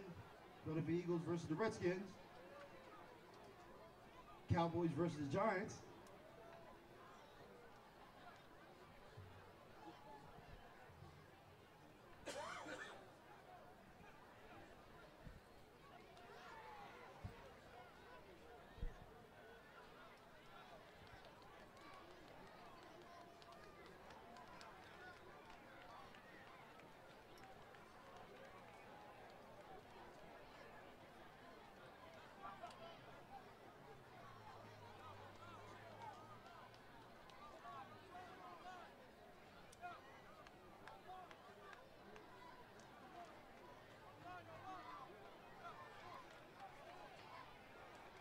Okay.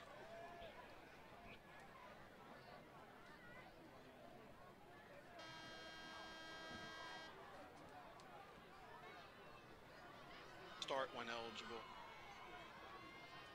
That's Danny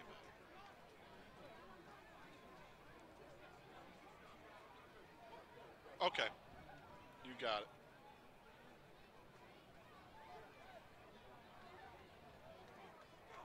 Welcome back to Cadone Stadium for the start of the second half. Vineland will be receiving the ball in a 0-0 tie, which has been a surprise for us. Vineland's had a nice drive to finish the first half. They went from their 5 to the Bridgeton 20. Time ran out, so maybe it's a sign of the things to come, Rich. Well, Vineland's offense will be getting it back, Coach, and in the first half was Pacheco, 12 carries for 60 yards. Anderson, 6 for 21. J.P. Garcia, 3 for 8. Passing Pacheco, 5 of 9 for 66. 1 reception to Reyes for 12. 2 to Tyrene Powell for 11. 1 to Conrad Jackson for 24. And J.P. Garcia got 1 for 14. Low squib kick.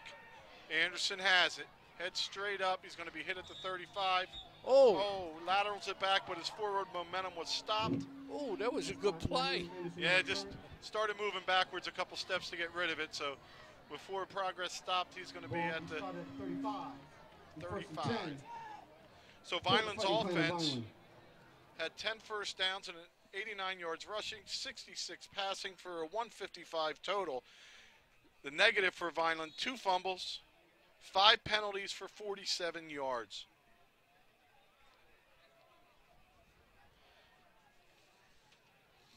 So Vineland's going to start out. It's Anderson alongside Pacheco. Powell down at the bottom, out wide, 4 wide receivers. They give up the middle and breaking through, straight ahead. Here goes Anderson. Does he have the speed to outrun the defender?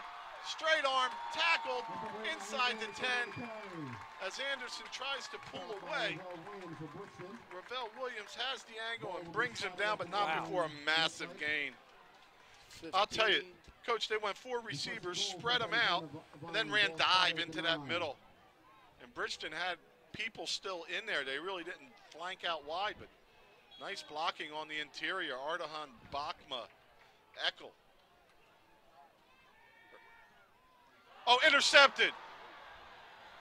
Making a couple moves, and that's going to be picked and brought back to the 20.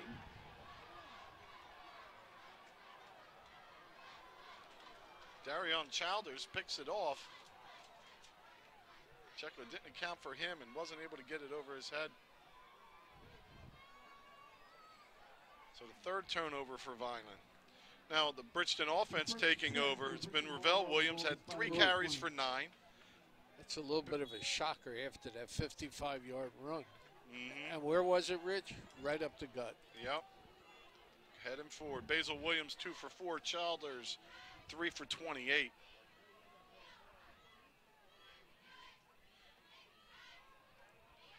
Stopped and dropped, maybe back to the line of scrimmage. 24 Smith, 6 carries for -16. And quarterback taking it 6 times for 14. So 20 rushes, only 39 yards, less than 2 a pop for Bridgeton. 13 yards passing on the reception by Granderson. Total of 52 yards in the first half. Add the 47 in penalties, and that's up to 96. So Vineland has the edge on the stat board, but those penalties were really big.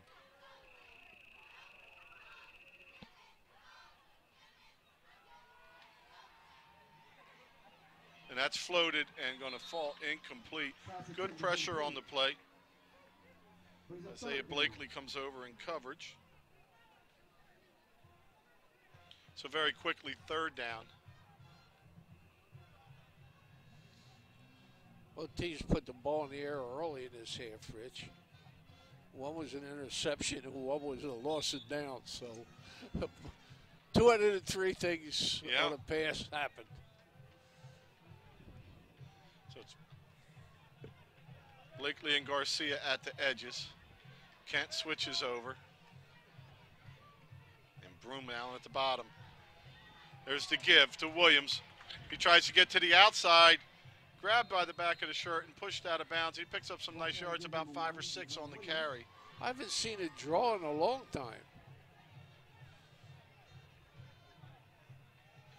Geez, I used to like draw. They were easy blocks. Yeah.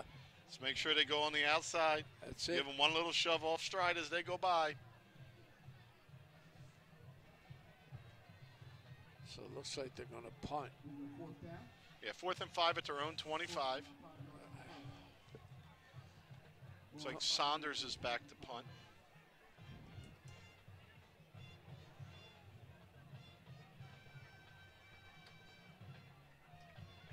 Bridgeton, not a young team, a lot of seniors on both sides of the ball. The offensive line, all but one are seniors. There's a high snap, fielded, Kicks away, low line drive. This is going to be returned. Quick move to the outside, goes Pacheco, picks up a clean block and a horrible call on the play. If your head's in front and he falls that way, definitely not a clip. Late hit on the sideline.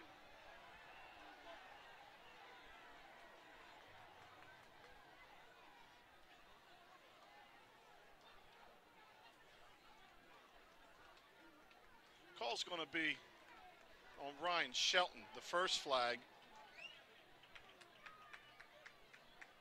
And that was for a clip which I really didn't agree with. He sealed the edge, got his head in front and made a block. The officials called a clip back at the 47-yard line. Then after the tackle, a flag came in. Don't know if that was on Bridgeton or Vineland. And then as the Bridgeton players were walking away, another flag hit the field. And if I'm Bridgeton, the last thing I want to do is wake up a sleeping giant. You know, sometimes a little roughness, running your mouth, a little hit after the whistle does the exact opposite of what you want. If you're the underdog and somebody's sleepwalking through, you let them keep sleeping. There's no need to wake them up. Well, they're going to mark that one off. The clip? Yeah, that has to go first because that's a live ball. Then the dead ball comes in. If it's against us, they go 15 more. If it's against Bridgeton, the ball will be back where the flags are, Rich. Red Vineland sweatshirt, AAD Donnie Robbins, talking with Coach Control on the sideline, and we get the call from the officials.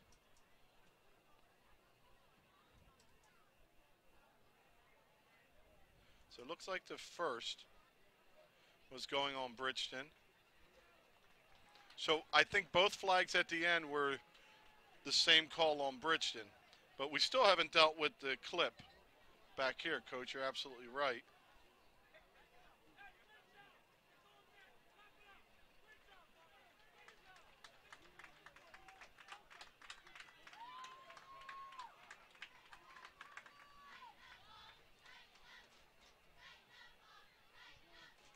So I believe you're right, Coach. I believe they got to mark off this hold, then give the personal foul on the first down. So did they give a sign, a personal foul both ways?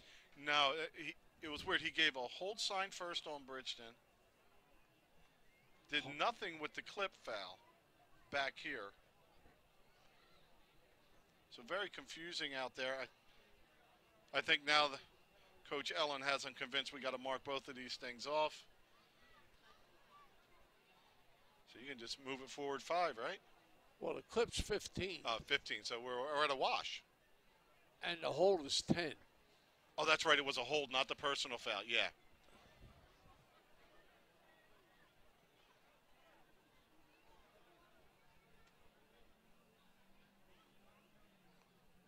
Oh. So it was 2 fouls. That's 30 yards in penalties now. Because they brought it back to 15. They gave the hold and then probably dead ball personal foul. So 25 yards in penalties going to Vineland. Ooh, what a break that is. And you know what? And Coach was applauding his players because there was discipline there. All the guys came around. Nobody said anything. Nobody did anything. They were all there to support each other. And it was Bridgeton losing their cool a little bit. So Bridgeton with their back on the walls. Last time it was an interception in the red zone that got them the ball back. And we've had an awful lot happen in a minute and 38 seconds of the second half. You're right, Rich. 1st and 10, Fighting Clan, Bridgeton 32-yard line, looking to get on the scoreboard. Give to Anderson, tries to come wide, stops, stutter steps, falls forward for a gain of 1 or 2. Anderson just having a hard time getting on track. Six. So that's 7 carries for 23 yards. So just over that 3, but you got to add in that long run, which will balance that out. Long run that got Vineland in great field position. Second down, right? Spot at the 30.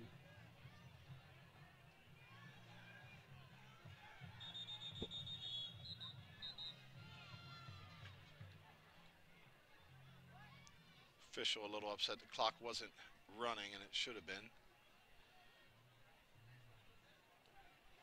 After being tackled down in play. Blackwell's in for Anderson at running back.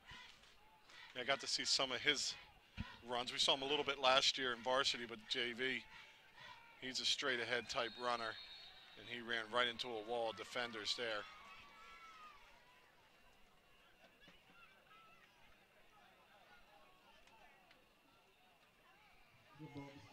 Anderson's going back in, Rich. Third down by 9 yards to go for first. See if Vineland goes back to that run or if they try to spread them out and get a little lane in the middle. Got 5 eligible receivers. Yeah, and it is a pass. Good time for Pacheco. He leads Anderson perfectly, who's going to be down right at the 1. Beautiful pass when Pacheco, he had a lot of time to throw, and when he let go of it, I thought it may have been overthrown, but thrown in a perfect spot as the outreach hand of Anderson pulls it down and sets Vineland up first and goal. Beautiful play. Drive started on Bridgeton's 32-yard line with all them penalties, and they're down around, what, 1? And looks like Anderson's going to plow in the middle. And he's in for the score. Vineland's first touchdown of the year on an Anderson 1-yard run. It's for the time when you mentioned that offensive line, Sansalone and Hill at tackles. Bachma at center, Shane Eckert and Ardahan at the guard spots. Tight end Reyes, nice blocking up front. Vineland gets in with 9:02 to go in the third. And here we go, Coach Carly Kling off Ryan Shelton's hold. Come on, young lady. Be attempting to convert the extra point. Make it good. High snap. It's down and it's blocked. So the extra point, no good. But we have, as far as I know, now had our first female football player as Carly Klink comes in to make the kick, but pressure at the middle blocks it. Only thing I saw wrong with that, Rich, snap was good. She's a little too far back. And the snap was up a little high. He got it down pretty good. Yeah, Shelton did a nice job handling, but not the smoothest exchange all around. One thing I learned from all the kickers we had is that when you kick an extra point, it's got to be 2 steps. Mm-hmm. Boom, boom, kick. Boom, boom, boom. When you get further back, then you get a little deeper. That's a shame. I would have liked to see them make that. All right, Rich, we opened the door. I think that's the floodgate. Think we're ready now? Yep. So doing the kickoff will be Robert Apprecio. Still don't understand the penalties. I wish somebody would explain it to us because I got you got illegal block clip in the back. They took that off. Then there was a spot foul, 10 yards holding. Then there was a dead ball, 15-yard personal foul. So that's why, like, all the yards don't even out because that being a spot foul on the hold like it was for the first. It's just weird when you have 3, 2 on one side, 1 on the other. Yeah.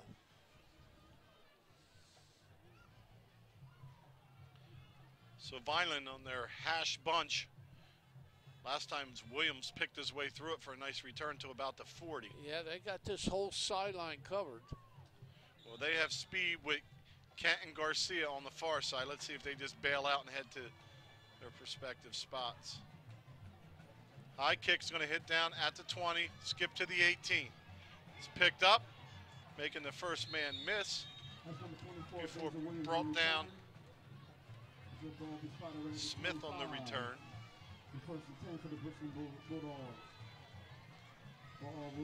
Number 24 in your program there, Coach, is Basil Williams. It was actually Kent, Smith. the young man Kent. 18. He stuttered him. He came up and put a little stutter on him, and that forced the timing of the runner. He's Kent, still in there. Kent, one of the wide receivers last year, senior at 6'1", 180. It's a lot of experience for the Fighting Clan, and making his defensive presence known this year. So Bridgeton, again, super tight. Let's see what that offensive line for Bridgeton can do. So they try to run counter. Great job on the stop for Vineland. Nazir Broom fills his gap, makes the tackle right after a gain of about 1. Rich, one of the things when you have a tight line like they are, Ball carrier number 8. you give the defense an advantage because they don't have to cover as much ground. Exactly. And that's what's happening to them. And I've seen other teams go the other way and have Wide these super splits. wide splits to give some people some room. Right. So 2nd and long. Ball's on the ground, but coming up with it is Nazir, who dumps it incomplete. Excuse me, Tasmir. That's a 3rd bad snap. He's trying to get out of there in a hurry, Coach. Yes. He's pulling out a little soon. 3rd bad But snap. what I'm seeing is almost every play, it looks to me like center or left guard from Bridgeton are getting off the ball a little before everybody else. And it almost, you would think it's a false start, but it's the guy snapping the ball. So I think Bridgeton may be locked into their cadence, which means you can get some pressure on this 3rd down. As long as those outside guys, Sansalone and Reyes, can contain the inside. Is there a Vineland player down? Oh, there's Rich? a Vineland player down on the far side of the field. So much better start to this second half for Vineland. They get in the red zone, turn the ball over, get back in there, pop it in. Yeah. Now Bridgeton's offense really needs to make something happen. And they're facing a 3rd and long.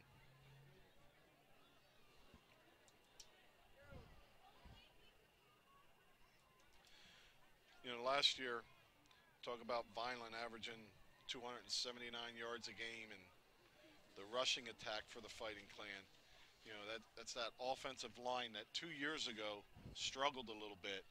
And last year really came together, really played well. And now this year, just ready to take some games over. And pregame and talking with both coaches and with you, I really felt the size and tenacity of the Bridgeton front would cause trouble for a little while and will be a nice test. Wouldn't be your toughest test of the year, but it's a nice way to get started, you know, trying to move some size and deal with some aggressive backers. That's Isaiah Pacheco coming off the far side.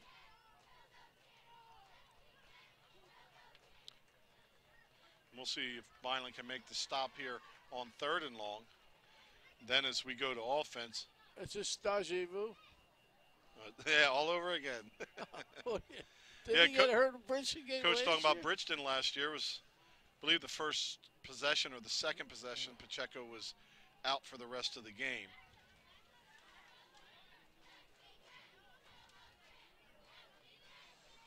Well, we may get a chance to see that young man tonight. Yeah, I believe Ryan Shelton, the sophomore, is the number 2 quarterback. We'll see. And he's a thrower. Boy, he looks like a quarterback, Rich. He runs like a quarterback. He throws like a quarterback. Plays safety instead of corner like a quarterback. Yeah. So 3rd and long. As Pacheco heads to the bench to get worked out. Trying to roll out. There's a hold and a takedown. What a missed call. And a big vicious hit at the end. But, oh my gosh, the official looked right at that. Drag him, take him down right at the point of contact. Look. Brings the ball up to about the 35. I don't know how you don't call that in a 7-0 game. First and 10 for the Bulldogs. And good enough for the first. Point? Huh? They give us the extra point. Well, I wish you'd have made that. That would have been exciting. So 1st and 10 Bulldogs. 7:30 to go in the 3rd quarter. Give over the left side, picking up about 2 or 3 on the carry. Ardahan checks out, and Elijah Jones back in. 3rd down. About 7 yards to go for the first.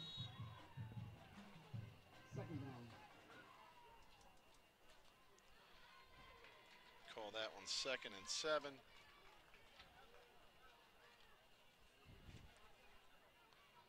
So far, so good for Bridgeton, playing with a lot of heart, hanging right in there, approaching midfield on their drive after the Vineland score. Oh, just a little bit of room before he's brought down. Is that 33, Rich? Them threes look like 8s to me. Yeah, 33. It's that inside linebacker. So Blackwell made a great play filling the hole. Actually, it's a 34. I thought that was, and I didn't want to. That was Nazir Broom. I thought it was Blackwell, 33. See him? No, and the tackle was 34. Oh, I'm sorry. That's Stanford's son? Yes. I saw him at the prep game. So 3rd down and 5. Bridgeton tries to draw Vineland off, and instead I believe they false started themselves. False start on Bridgeton, making it 3rd and 10. Ardahan checks back in.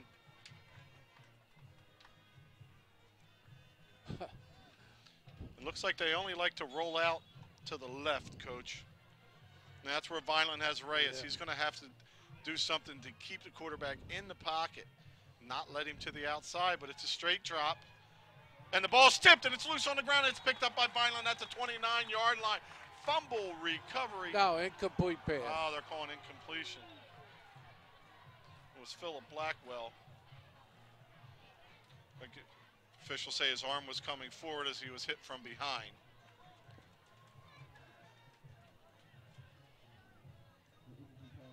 Oh, Pacheco's back in, Rich. And he's walking fine.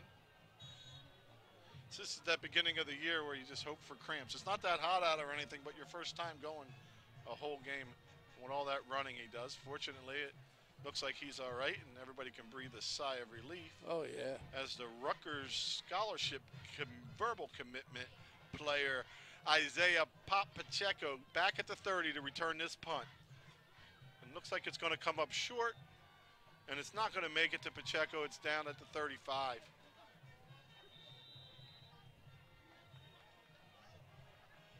So Vineland takes over after a couple of Bridgeton's first downs. Well, the last drive started on the Bridgeton 32, Rich, and we took it in. We're almost at the same spot there at the 34. At the Vineland 34. I think we were over the hump, Rich. I think Well, one of the things Coach Ellen from Bridgeton went through last year is after the first couple games is scores would not be in their favor. The tenacity, aggressiveness, and to be honest, the desire kind of waned from the team. So if Vineland can get it in the end zone again, it'll be a nice test for them to rebound and stay in there. Not much running room at all for Anderson, who tiptoes over Rich, the right side. Where he's going? It looks like when he goes laterally, that first step is not. See, I don't think he has down whatever you want to call it, that read option or the stretch play. Somebody's hurting. And Anderson's down. That looks like it cramped the way he went to his butt. Oh. I would love to coach Pacheco in the veer. It would be exciting. Woo! You can just see the fake. Inside fake, pull, and then him go right at the end and have Anderson to pitch to, Blackwell to pitch to. And him having Garcia to pitch him to fake and dump to the inside. And the guy slouches off him and it cuts it up. You could run it from the eye. That's not a hard offense. We would have coached it out of him and had him attack that end. You run him over if he's there and get rid of the ball. We may have taken some of the athletic plays out of him. You always like running the veer, that downhill. Every step's going to be gaining some ground. And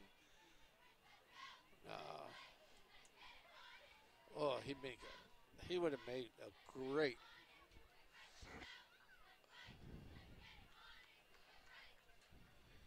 Well, when you see players start cramping, usually they'll get another round of cramps in. What, second one? No, like if a kid cramps in the middle of the third quarter, he's probably going to cramp up again before the end of the game. You think so? Oh, my gosh. because you're already low. You're sweating. You can't fill up. Nah, go Yeah, get some all of them Gatorade. All right, I'm going to put this on my thing. I bet you Pacheco or Anderson have another cramp, Coach. Okay. All right, we're on. Normal wager. We got it. Pride and respect I'm going to collect. Don't put them back in. 2nd and 10 for Vineland. Fake. Pacheco. McCoy makes a nice hit. I think the ball came loose at the end as Pacheco stretched it out. Oh, and another. it is. That's the 4th fumble. We didn't fumble 4 times all this year, did we? So Bridgeton recovers the fumble in Vineland's end. It's the 4th turnover. Was that 4 fumbles or 3? An interception? 4. And 4 fumbles?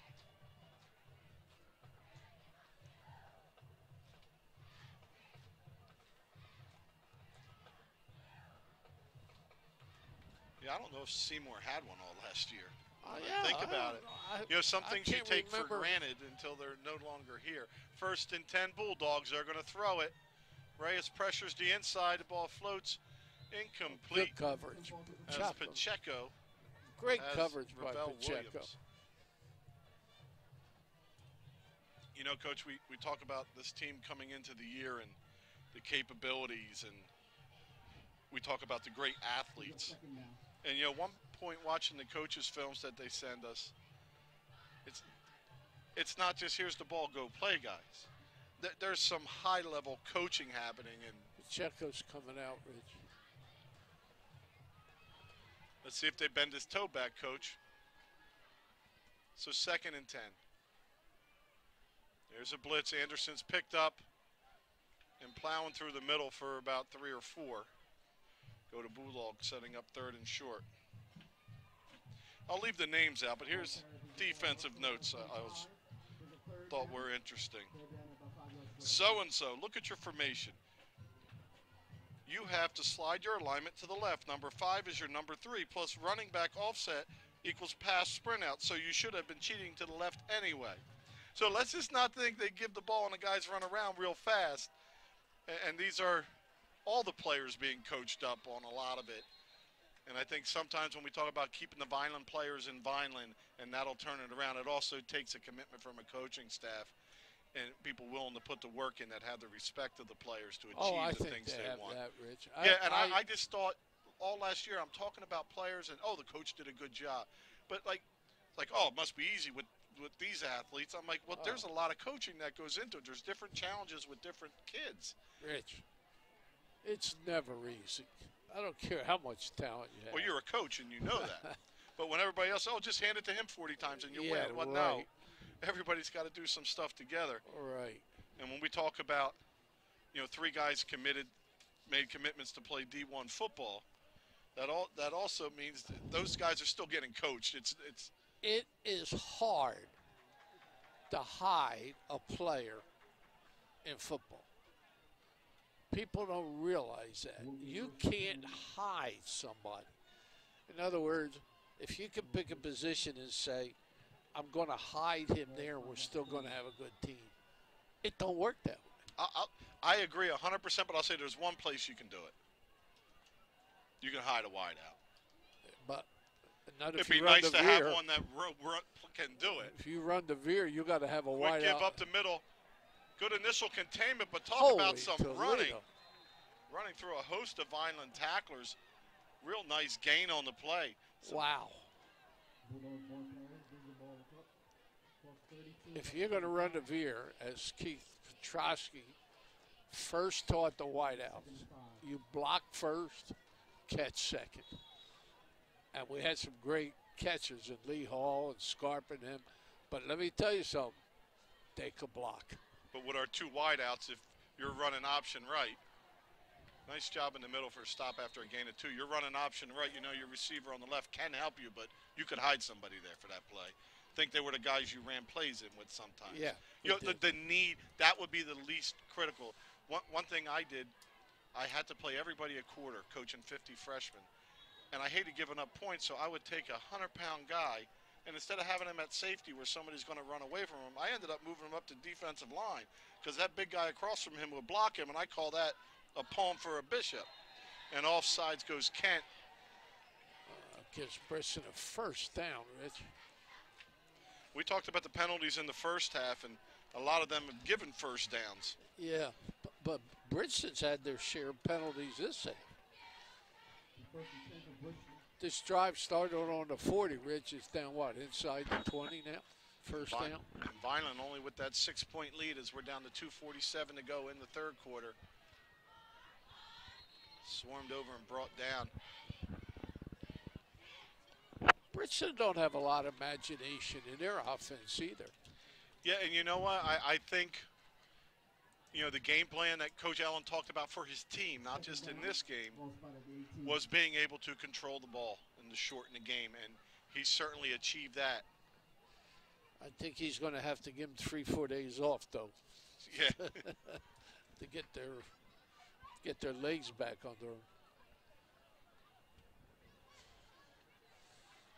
So I formation this time with Smith as the tailback. Goes to Smith. Over to the left side. He bounces out wide. He's still on his feet. Breaks a tackle. Gets down inside the 5. Wow.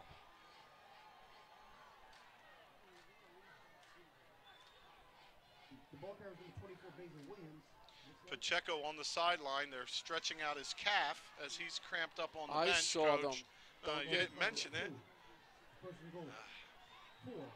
Checking in late is Jones, the nose tackle, and Vineland's going to have to call timeout.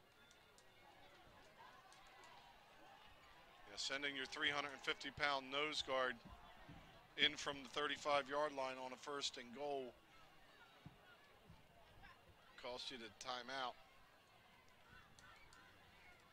The running back couldn't make it from the 40 down to the 2-yard line. This started with a fumble, Rich, at the Vineland 40. And they're down to what, the 4-yard line? We believe we have now 5 turnovers. Vineland has committed, and they're still holding that 6-0 lead. That's almost a duplicate of the score last year.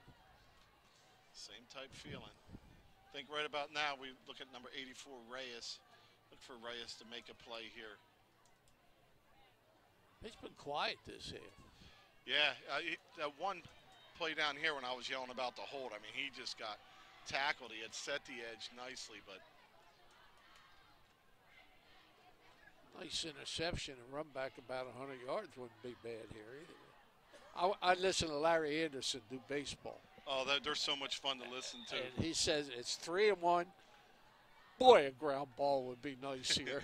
He says an interception would be nice here. Of course, I don't think Bridgeton's going to throw it. No, they've had a little bit of success picking up a 2 or 3 through the middle. Look for a quick count this time. Maybe get off the ball. It's a hit, and there's Jones makes a play with some help from his linebackers. Maybe that was Reyes, help from Reyes. But it was the nose guard. Jones really did a nice job getting a pushback there. They lost a yard.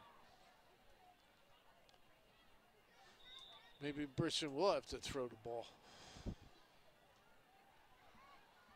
This could be a big stand here if they can hold them. Woo! Ball's on the 4-yard line. In the fourth quarter. We're down to a minute in the third. There's a gift to Jones. Oh. Excuse me, Smith, and he's in. Smith, 4-yard run. So now a big extra point to come. Vineland had theirs blocked.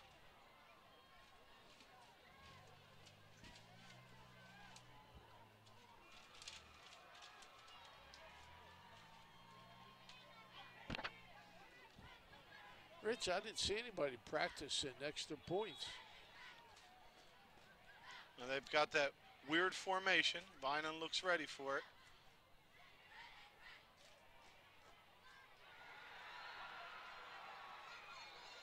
And it's good. Oh. Complete. Bridgeton takes the 8-6 lead. So he floats the pass complete. Vineland down here late in the third.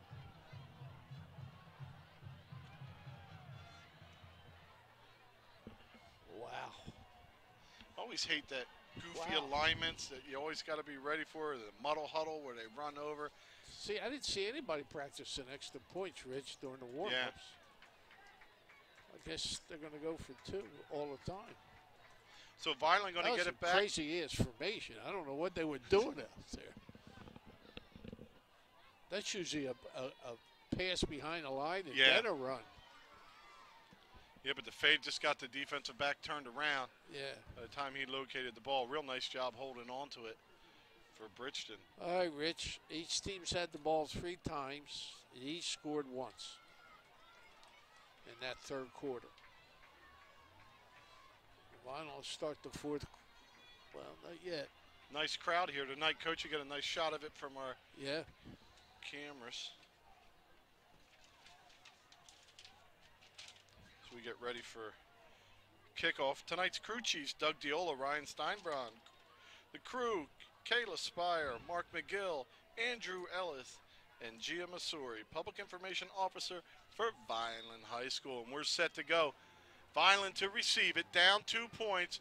This one's going to make it back there, and it's going to be taken right in front by, I hope he's all right. Garcia gets upended, flips head over tail right at the 30. And he's down on the field, and Bridgeton is fired up. Ball spot at the 30. Ooh.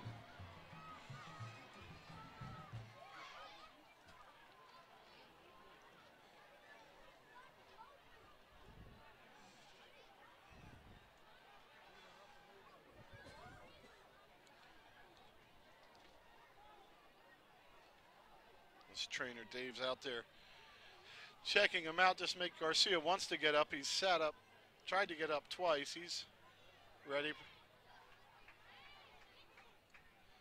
The way he came down, just want to make sure he's not concussed, make sure everything's all right, but he's moving around fine. Vineland's offense now is time to gather.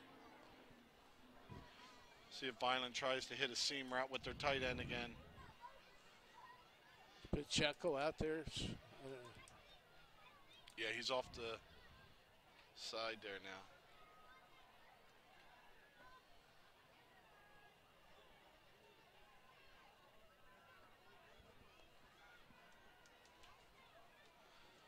.52 seconds left in the third. Tell you what, the Bridgeton sideline over there has a few more people than most visitors do. Not a tremendously long ride for a rival county game, watching your team go against South Jersey's number 3, and you're holding the lead almost into the fourth quarter here. I'm glad to see young Mr. Garcia's up, walking. And see Doc Bernardini out there too. They haven't taken his helmet. So.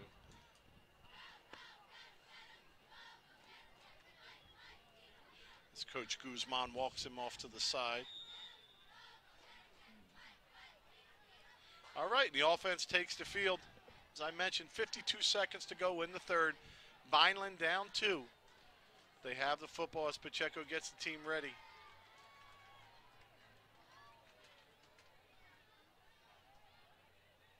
Pacheco fakes, flies it deep. Reyes has it. Tackle from behind at the 28. Coach, didn't I say let's get that tight end on a streak? Gee whiz, why do you do that? What? He's got a taunting penalty against him. Oh, I didn't see the flag hit.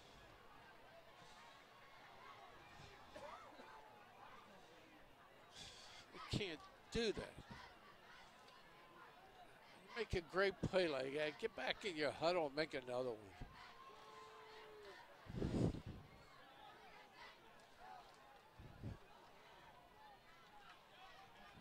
So most of those yards will count as.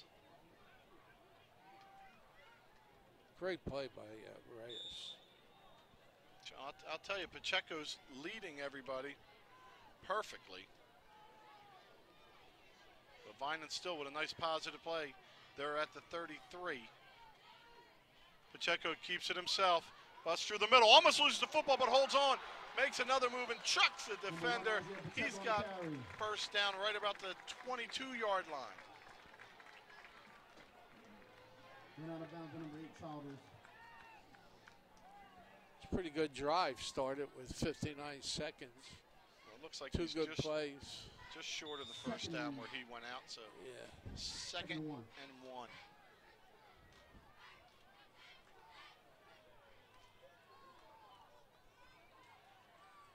Pacheco fakes. He drops. He's got Kent he's looking for. He dumps it short again.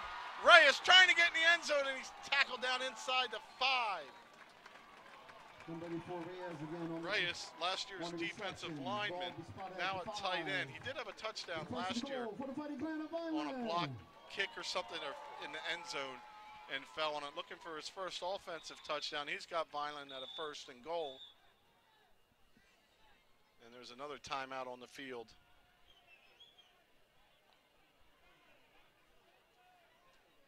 As they're calling the trainers back in.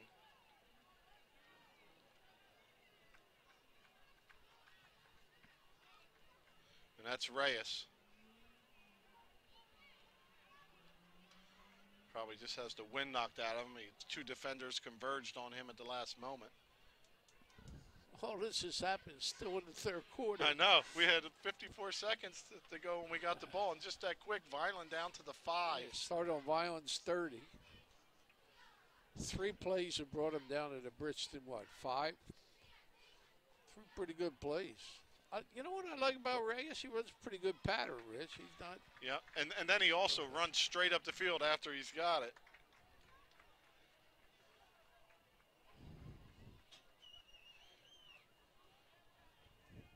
So Reyes looks to be all right. Hopefully heading back in shortly.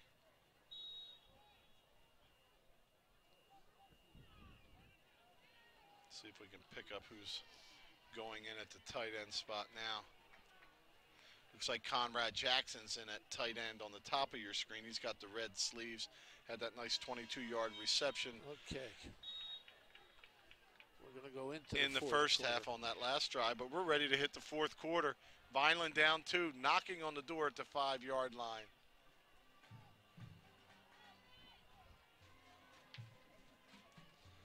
Well, Coach, it seems like the offense is really starting to open up and taking control, but that drive by Bridgeton, and it was in little bits and drabs, most of it. They really converted when they needed to, got in the end zone. It was a short field, though, Rich. 40 yards. With another turnover, yep. And sometimes to drive the field probably isn't going to happen, but as you mentioned, that short field makes it a couple first downs and you're knocking on the door. Right. So Reyes sitting down on the bench.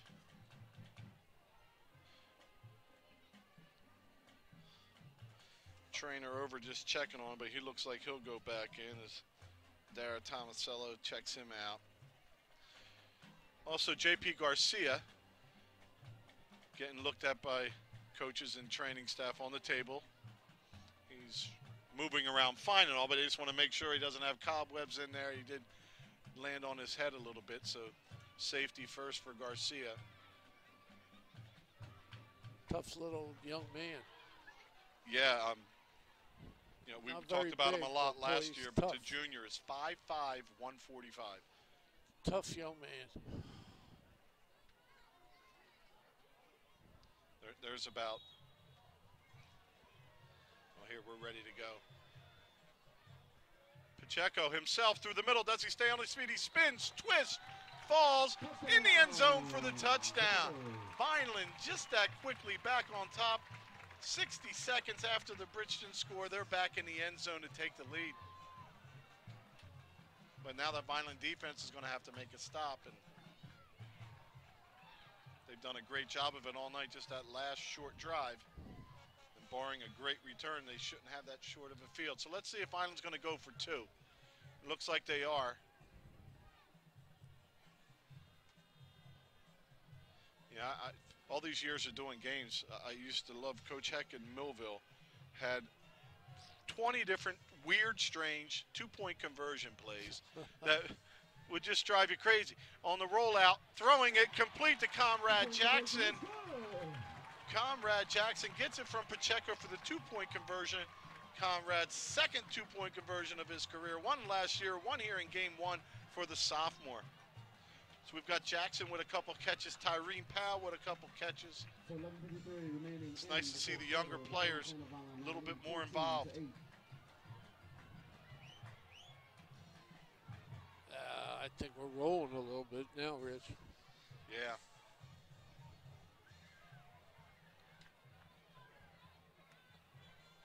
It's a nice job securing the catch. Nice rollout, nice blocking up front. Vineland back on top.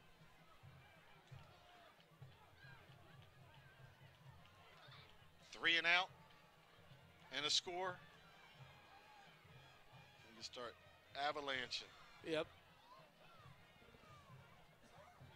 Boy, Vineland's really packed it in on their home side for this one tonight. They're over in the hash again, Rich.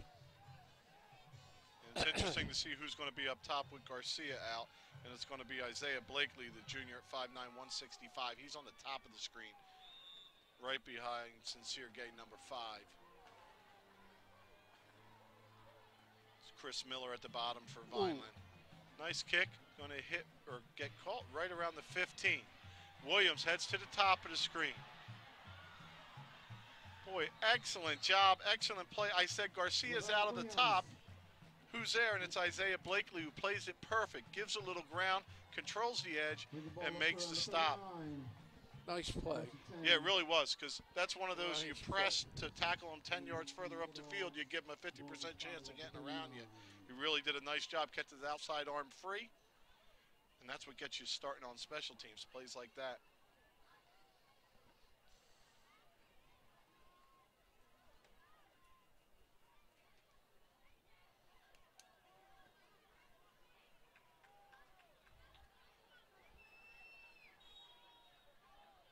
So 1st and 10 Bulldogs.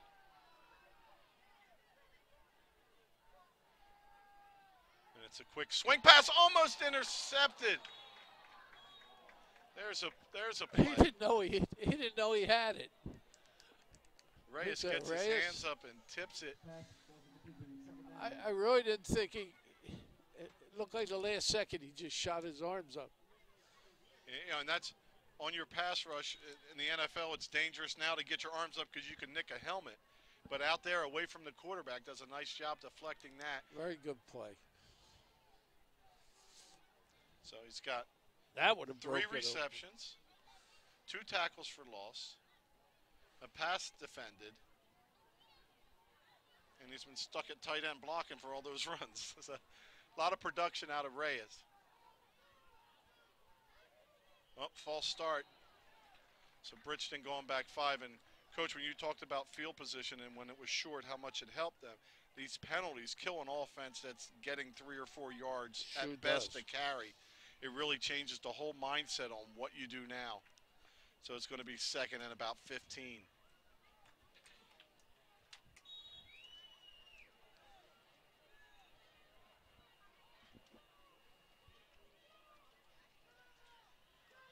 Boom, big hit, big block, but a tackle right behind it. Ball carries from the backfield. Darion Childers, 6'2", 200 pounds, really delivered a shot down on the bottom edge to Sansalone. They had a nice standoff there, but the rest of the defense just got behind that block. Reyes Another had tackle the for a hit. loss. Good job. Tides have turned. I think Sansalone was on this side that last time. They switched back and forth. 3rd and 19.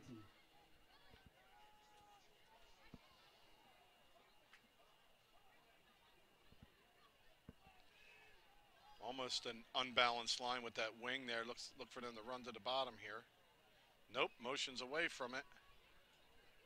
This rollout pass, trying to, gave on the inside. Didn't see that happening to the 40. The 45, Pacheco pushes him out in Vineland territory at the 40. See, I have 24 Basil Williams. Went into the press box over there, and everybody's telling me 24 is Smith. I'm going to go with Williams. He's their main ball carrier. We've seen him touch the ball an awful lot, so sorry about that, Basil. That was a pretty neat counter. I was fooled. That was a pretty neat counter, really. They ran that way all the time, and they countered back. I even talked myself out of it. I said, looks like a little unbalanced line down here. Look for them to run to the bottom, and I bailed on that motion. That jet motion usually has an instinctual shift and slant that way, whether it's called or not. Your eyes are there. You're thinking of moving there. Now they try jet sweep, cutting up inside. Great play on the outside. That was Kent, who plays it really nice. Turns him back in, gets his hands on him, makes the tackle. Nice job by 18 Kent.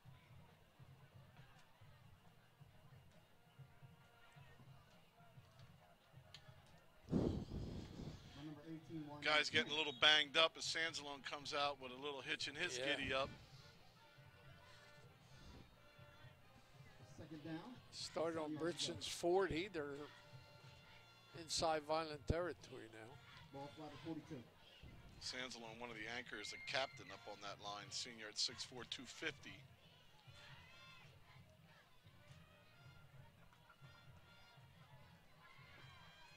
There's a seam in the middle, getting everything he could out of it, bringing up 3rd and short.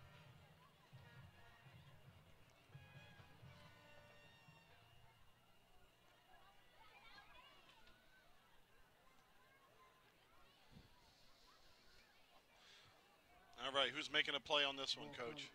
I don't know. 3rd and about 4. I would probably try the outside. I don't think I'd try the middle. I think Bridgeton, you're in 2-down territory. You're going to run it twice, right? That's a long way home.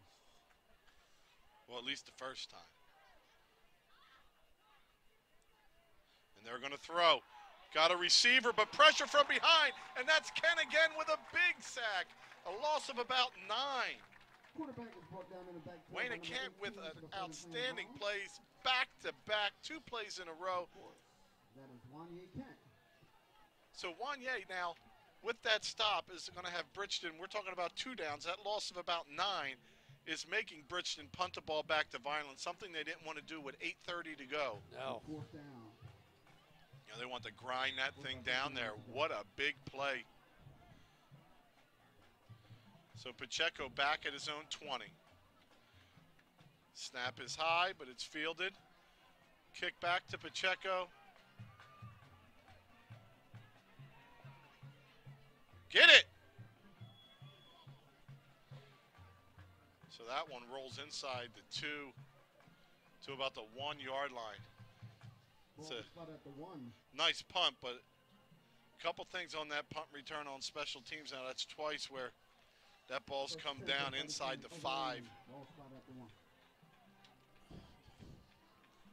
And you know what, Coach? All right, Rich. If you're not going to go after that kick, you know, everybody just kind of stood there, you know, made sure it was kicked.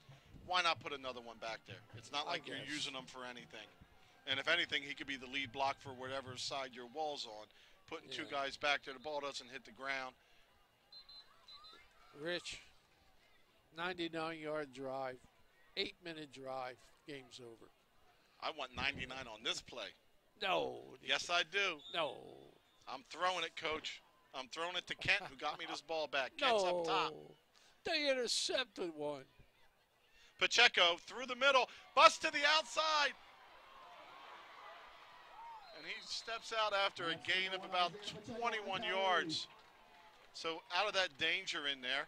And the neat thing was, Pacheco wasn't able to get to the ball to catch it. It takes a real nice bounce, rolls to the 1, and he gets you those 20 yards right back. Very next play on a nice run. Great job defensively for Bridgeton as Solomon DeShields catches an angle on the quarterback and escorts him out of bounds. That's the first of part of the 99-yard drive.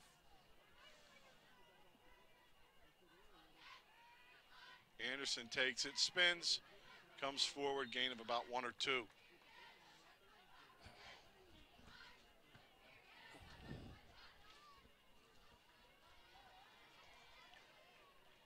Ball carrier was Naheem Anderson. Tell you what, Coach, I'm looking down here at Kent as he gets to plays there.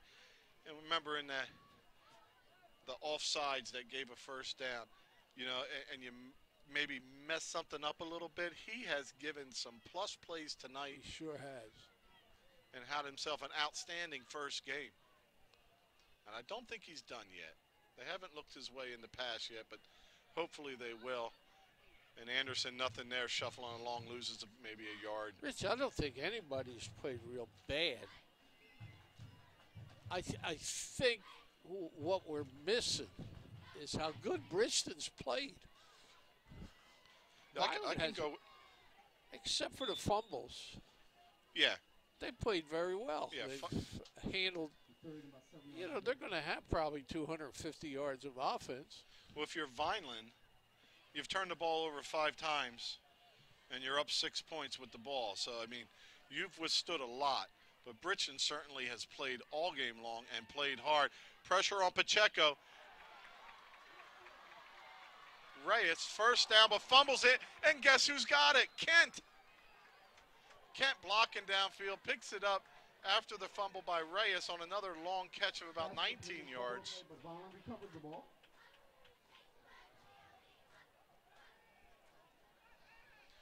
And that ball coming loose on the end on Reyes will stop. That'll be coached out.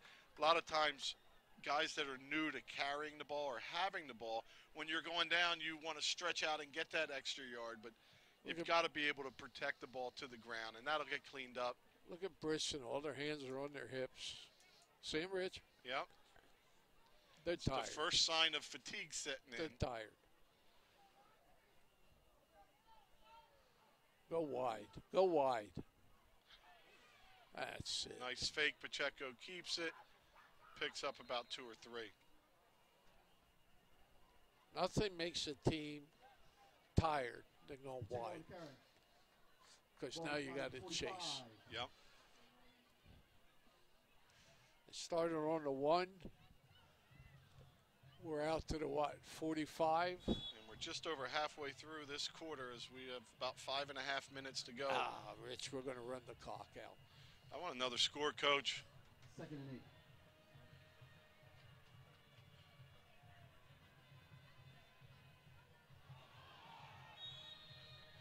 Pacheco not able to hang on to the snap as it nips off his fingers. Oh. It's going to be 3rd and 11. Oh, that hurts my theory. Here's a 3rd down. 3rd down, 11 yards to go for the first.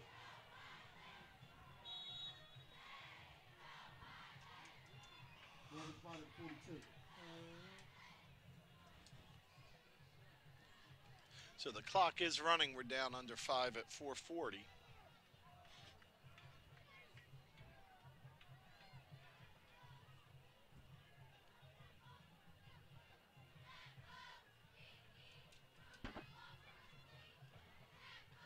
So big 3rd down for the Fighting Clan, trying to run this clock down. Delay a game.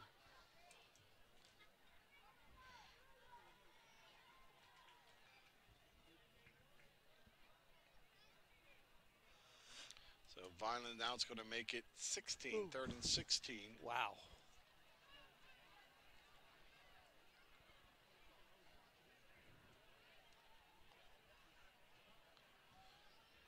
Okay. Reyes over the middle, Rich. That's a long 16. They've hit him over the middle. He's the on that straight drop back. Let's see if Bridgeton's going to send somebody. Maybe you can drag him instead of send him up the seam. Looks like Bridgeton's going to sit pat. It's the fake. There he is over the middle. Whoa, what a catch by Kent. He pulls to the 15, the 5, dumps in the end zone. No, they didn't give it to him. Poor Kent down at the 1. Oh, was that Naheem? No, that was Kent. 18 Kent. 18. Yeah. Great play. Wanye Kent, that has been the man for Vineland these last 5 minutes. And again, a beautiful, beautiful ball by Pacheco. Boy, is he improved? Oh, He just looks so patient standing back there. Sansalone makes a key block and gets the end around the outside to let him throw it.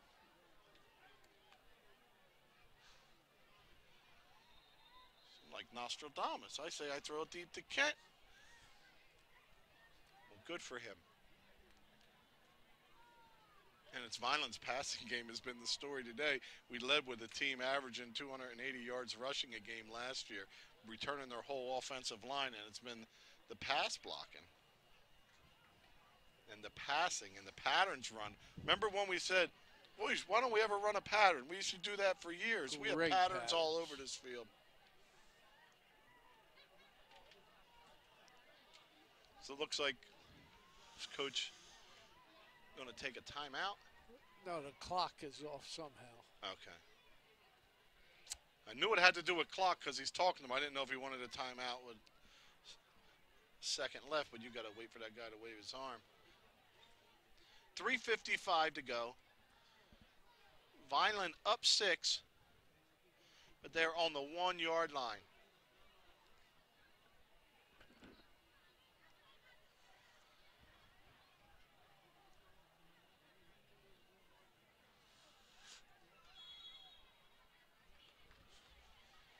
Here they go. It's Anderson right alongside Pacheco. Tight formation in front. Pacheco in the end zone, touchdown. Pacheco, football high school touchdown.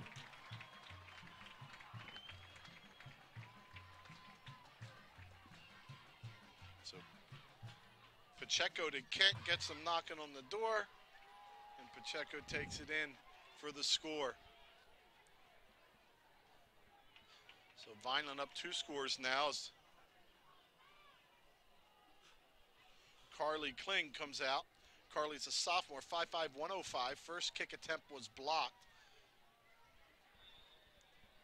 She's going to make this one, Rich. And I believe doing the long snapping is Ray Greif, and it's going to be Shelton Rich, with the hold. See how far back she is? Mm-hmm. The kick is up, and it's good. Carly Kling converts the kick. Fantastic. So not just our first female football player, the first to score.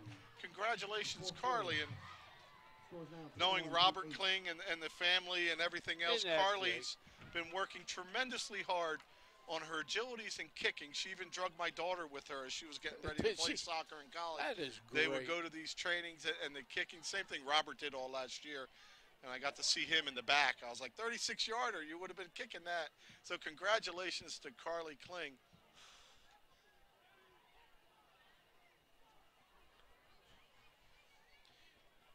Carly Kling has scored more points in high school football than me, Coach, because you never gave me a guard around. Come on. Well, she's got us both beat, Rich. Outstanding. And what a response from the crowd, too, as everybody's behind her in this endeavor. And only a sophomore. The leg's going to get stronger.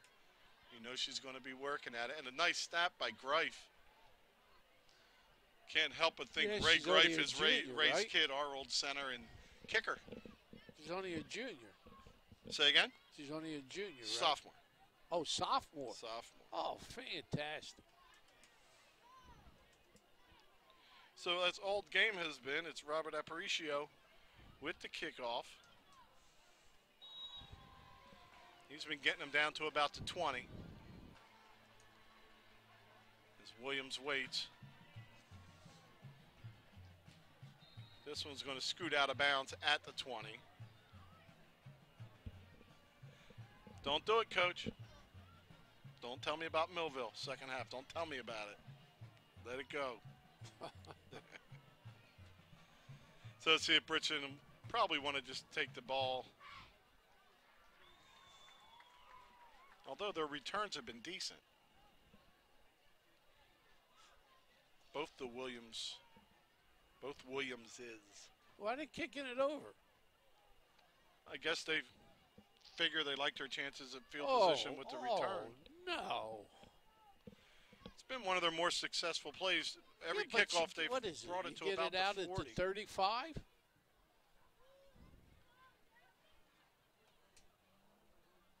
I don't know if I would kick it over. Well, it went down around the 20, so it would have been like the 26, right? No, 5 no, yards no. from where? Automatic out of bounds, it doesn't matter. 35. 35. All the way up. All right. 35 or 40, I'm not sure. But it's up there. Yeah. It's not where it goes out. Well, let's see how it works out for Bridgeton.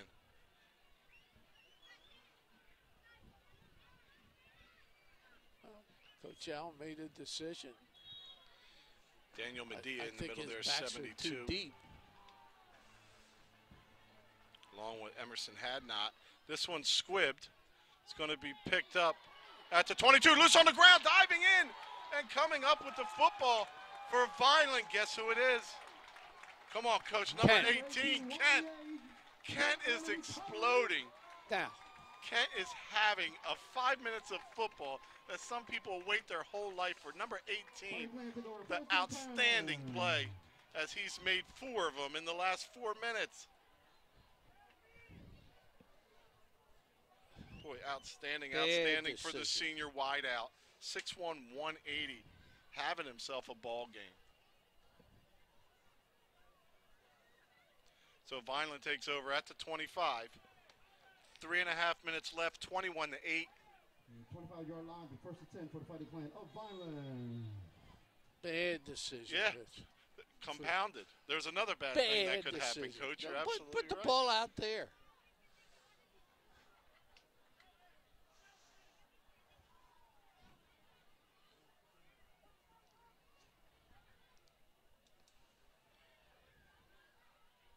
Go right for the jugular.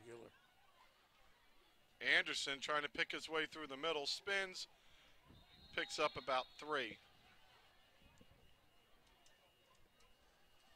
See now, I'd have passed that. That one I would have passed.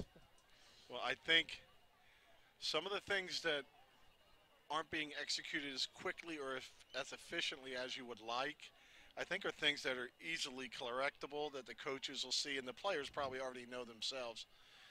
You know, we talk a lot about who you're supposed to block and how you're supposed to do this and that, but there's also when and how you're supposed to get to your spot, like as a running back, and that'll all get worked out. Stepping through the middle, picking up about 2 or 3 on the carry is Blackwell.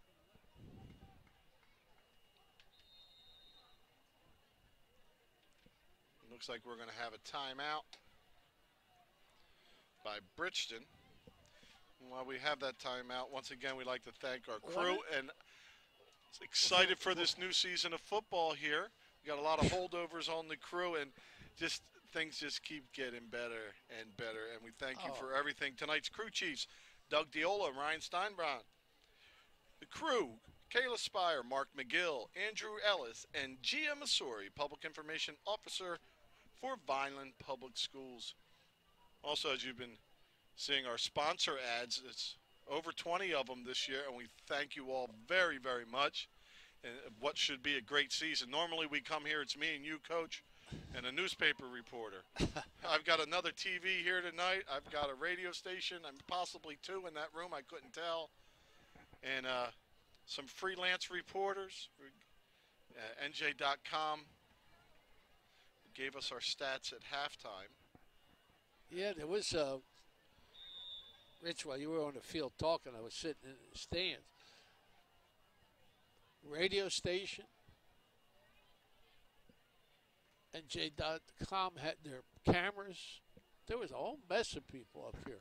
And we also have checking in at quarterback for Vineland, Ryan Shelton, number 10. Shelton gives.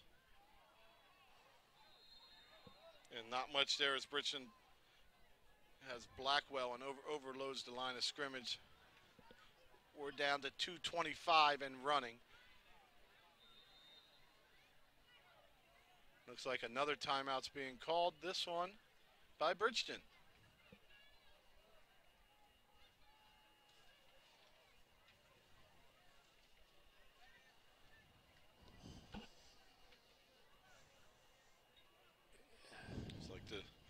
Mentioned the athletic maintenance guys. Bruce down there, Bruce Stepani, Joe Pettit, and Dave Gansey. A lot of Board of Education members out here also tonight as this season gets off underway with what looks like will be a win for Vineland. Bridgeton will fall to 0-2, but they put up a battle tonight. They really played well. You know, I kind of thought they may have been a little overmatched, but they certainly stayed competitive all game, had a lead almost into the fourth quarter on Vineland.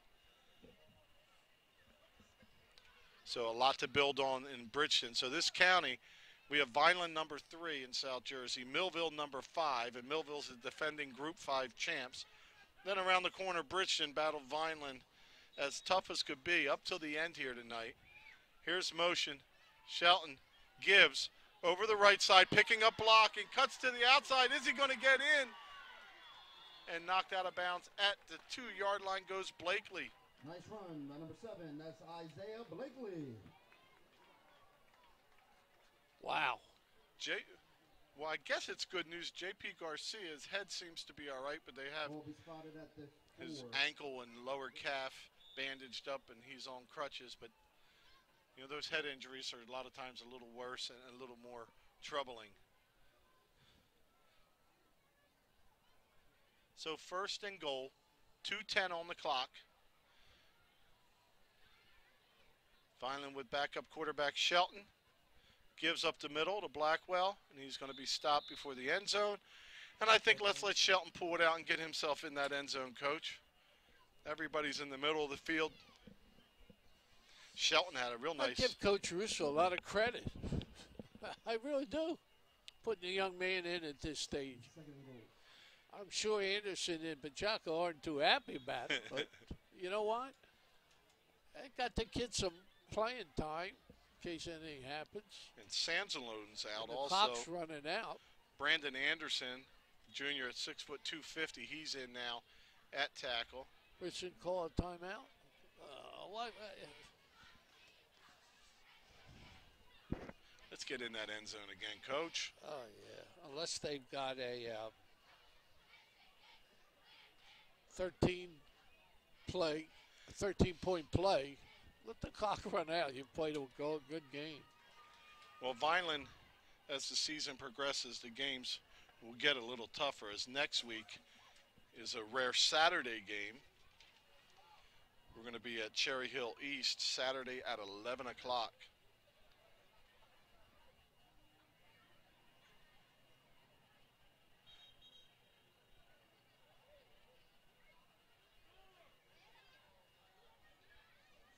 I don't think it gets much easier for Bridgeton heading into next week either. They go to Clearview. Clearview, one of the statement games last year for Vineland that started to make people believe as they put up 61 on Clearview. What are they, the Pioneers? I can never remember them. 1:34 on the clock, 21-8 Vineland. Vineland down on the 3-yard line. And Shelton's going to keep it. Spins to the inside, keeps his feet moving. And he's in for the score. All Touchdown, right. sophomore quarterback Ryan Shelton. And that's Ryan Shelton for the touchdown. As he celebrates, seeing a lot more of him in the future. Broom, a sophomore. A lot of underclassmen in there now. Broom, of course, starting on defense. It was Broom last year, manned up in the slot on Bridgeton's top player, top receiver, Division I scholarship to Maryland, Marquise Bell. In the slot, man-on-man coverage, tackling him with under a minute and a half in the game to go to seal the victory for Vineland. Now is a starting spot on the defense. It looks like Vineland's going to go for 2 here. Nazir Broom alongside of Shelton. Number 34 is Broom. Shelton's going to keep it and look to pass. He floats it. Oh, we had him. Little in front of Reyes, who's a step behind that one. That's going to go incomplete. To get a little peek at that touch he has on the football. Yeah. You know, he has his body moving in the right directions and just uses his length really well. It's like my old baseball team, another one of my baseball players, Coach. Is he? They're all over there. Yeah, I lost him in an expansion draft this year. He was my captain, my everything, and expansion draft away from me. And I think he pitched a 3-hit, 6-inning shutout on me, too. 1:25 on the clock, 27-8 Vineland. Vineland in control of this. Bridgeton to get it back one more time here. It's just been a long game tonight. First half was beautiful.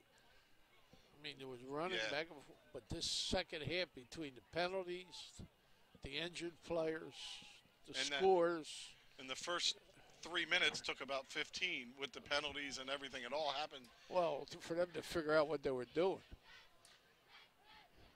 Well, I'm sure if we were able to take a look at Pacheco's passing numbers, Reyes's receiving numbers, they're awesome. And Anderson probably over 80 yards. That's all great, but to me, when this team needed something, it was Kent on both sides of the ball that really delivered. And that catch he made to get down to the one in traffic, almost a collision when he went to grab it. Just really nice to see guys step up like that and be able to have a moment. And congratulations to the Vineland team and to Mr. Kent on an outstanding game. Little short kick going to go out of bounds. Don't let him kick it over, Coach. Yeah, you're going to do it again.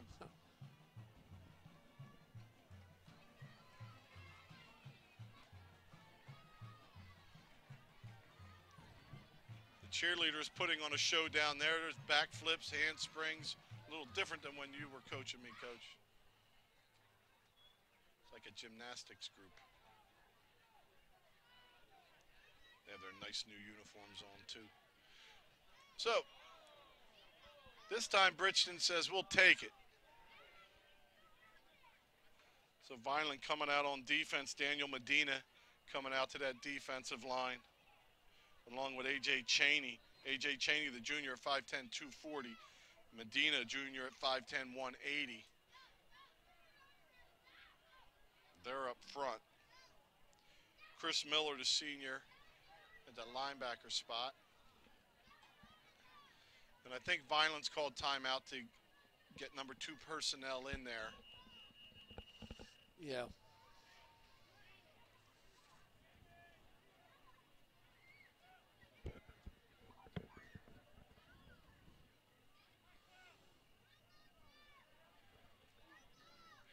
You know what happens? You have players banged up. So when you think you made enough changes, it's like, uh-oh. I remember you used to have us, if we were hurt, we had to tell the next guy. I didn't like it so much when we had some coaches here that you're on special teams and you're a little tired, just tell your other guy to go in. Sometimes we'd have 5 non-starters out there on a special team that was kind of important. So we Santana and Roldan. Nah. 18.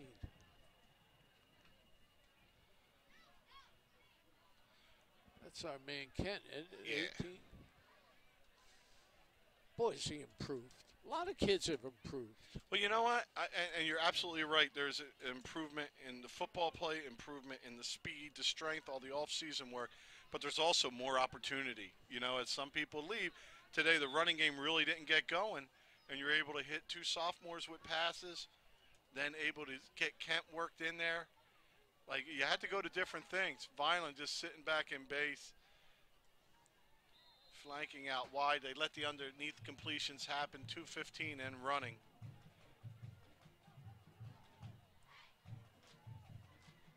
So Vineland did come out a little flat. Coach had a hard time getting it going, but second half has really turned around and a little more like what we're used to seeing, and possibly a false start up top by number 7 for Bridgeton, Shaheed Grandison. Yeah. Lost your student ID, Acosta. Well, the real Vineland team showed up in the second half, I hope. A little more fire in them. And we talk about the defensive play today, and that was pretty good. Yeah. You know, you gave up 1 score, but, I mean, you really controlled a lot of the action. Thrown underneath again to Williams. He's hit and wrestled out of bounds by Chris Miller.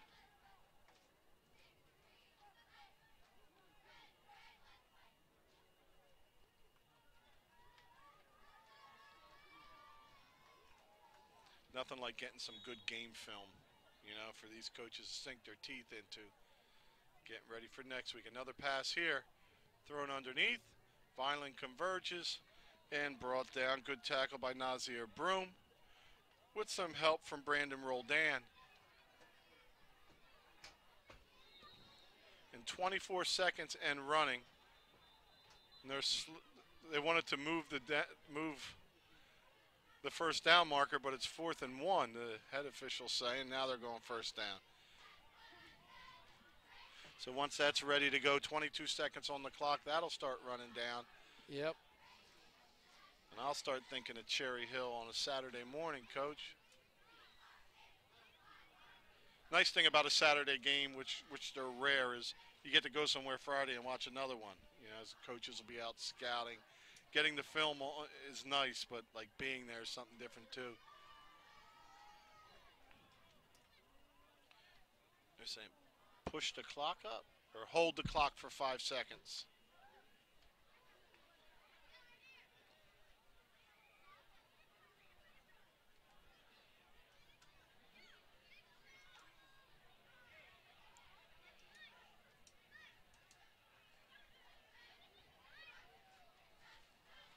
All right, I think we're all ready to go. 27 seconds now on the clock. 1st and 10 Bulldogs right at midfield. Burton throws it deep. Good coverage downfield by Shelton, who flanked Williams, almost had a shot at it. 20 seconds. Tell you what, Coach, it's not a bad arm on Tasmir Burton. He threw that pretty good ways, didn't he? Yeah, like I said, especially if you weren't planning on being the quarterback. He threw that 50 yards in the air. It's been dangerous with him there last year. Looking short. Jones puts the pressure on and running out of bounds before he's brought down. Goes Burton. Escorted out of bounds by Broom.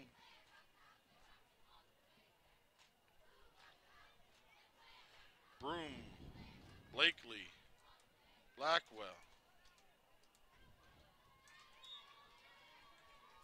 Jones Medina rolled down up front.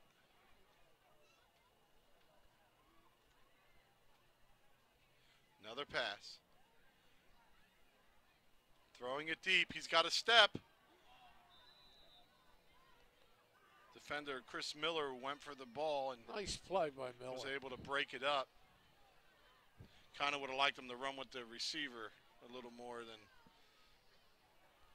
you know, having the leap to get it.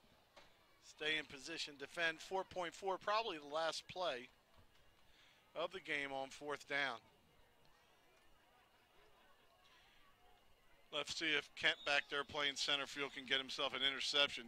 We can't even call it a hat trick. There's about 5 great things he's done today. Pacheco comes out with his arm and establishes Vineland. And he threw some perfect strikes. Boy, nice did protection. he throw the ball well? Pressure. And incomplete. Nice job of the pressure. Medina gives the last hit. Vineland gets the W, 27-8 over Bridgeton. So Bridgeton puts up a nice fight. Vineland finally starts to pull away in the second half. But as I told you pregame, I think Bridgeton's going to be all right with some of these teams on their schedule. Well, Coach, before we talk about the end of this, would you take me through that second half Absolutely. real quick? We got the ball to start the second half, Rich, and a 55-yard run brought us all the way down to the 5-yard line, and then we threw an interception. Bridgeton punted, and we went on a short drive with all them penalties.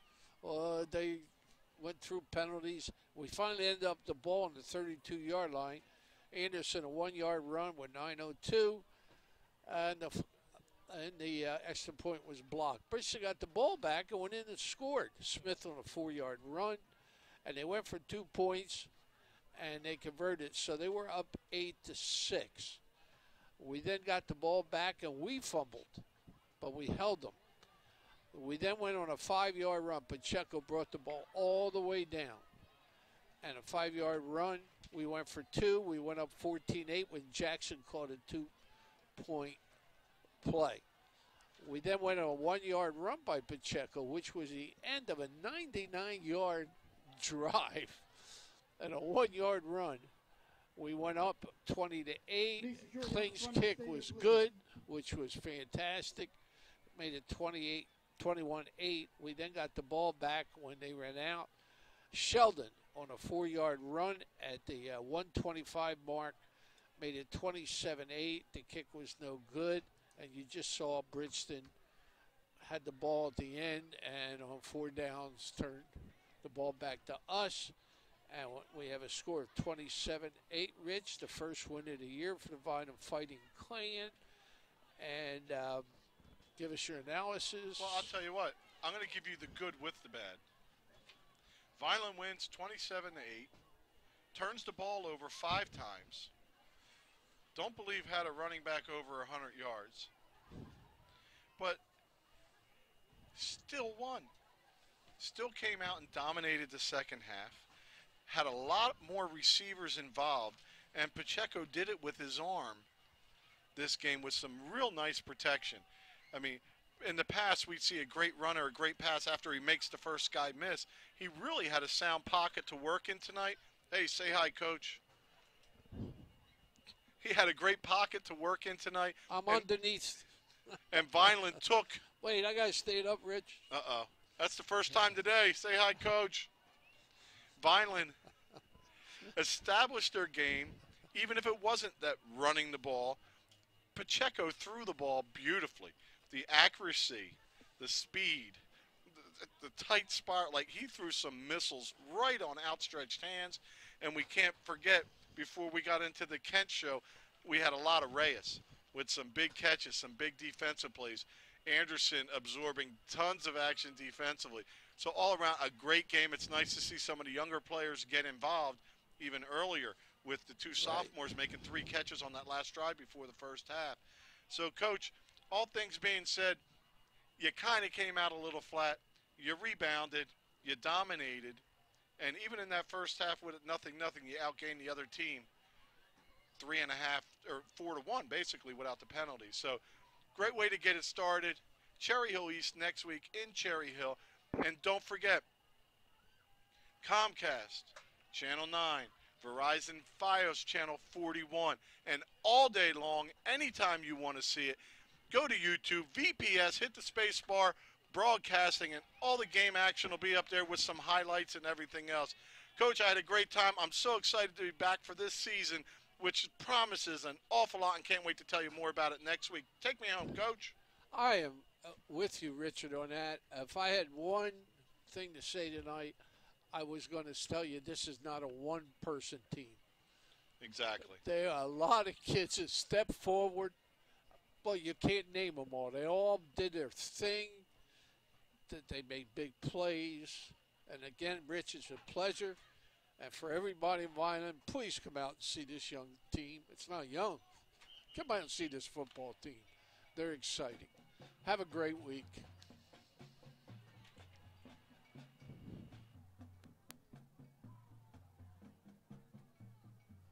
The Vineland High School football team and Red and Gray Gridiron Club would like to thank the following proud sponsors for their support of Vineland football this season. Sir Speedy of Vineland, Reconstructive Orthopedics, Ducharmes, the Greenview Inn at Eastland Golf Course, Newfield National Bank, Larry's 2 Restaurant and Caterers, Allen Associates, Delsey ShopRite, Bella Limousine, Medio Law Firm, The Claridge, a Radisson Hotel and the View Rooftop Bar and Lounge, TechNed Consulting, the Vineland Education Association, Bagel University, Manny's and Vic's Pizzeria and Restaurant, MVP Sports Bar, Richland Carpet and Flooring, G&S Dry Cleaners, the Russo family, and the Duini family.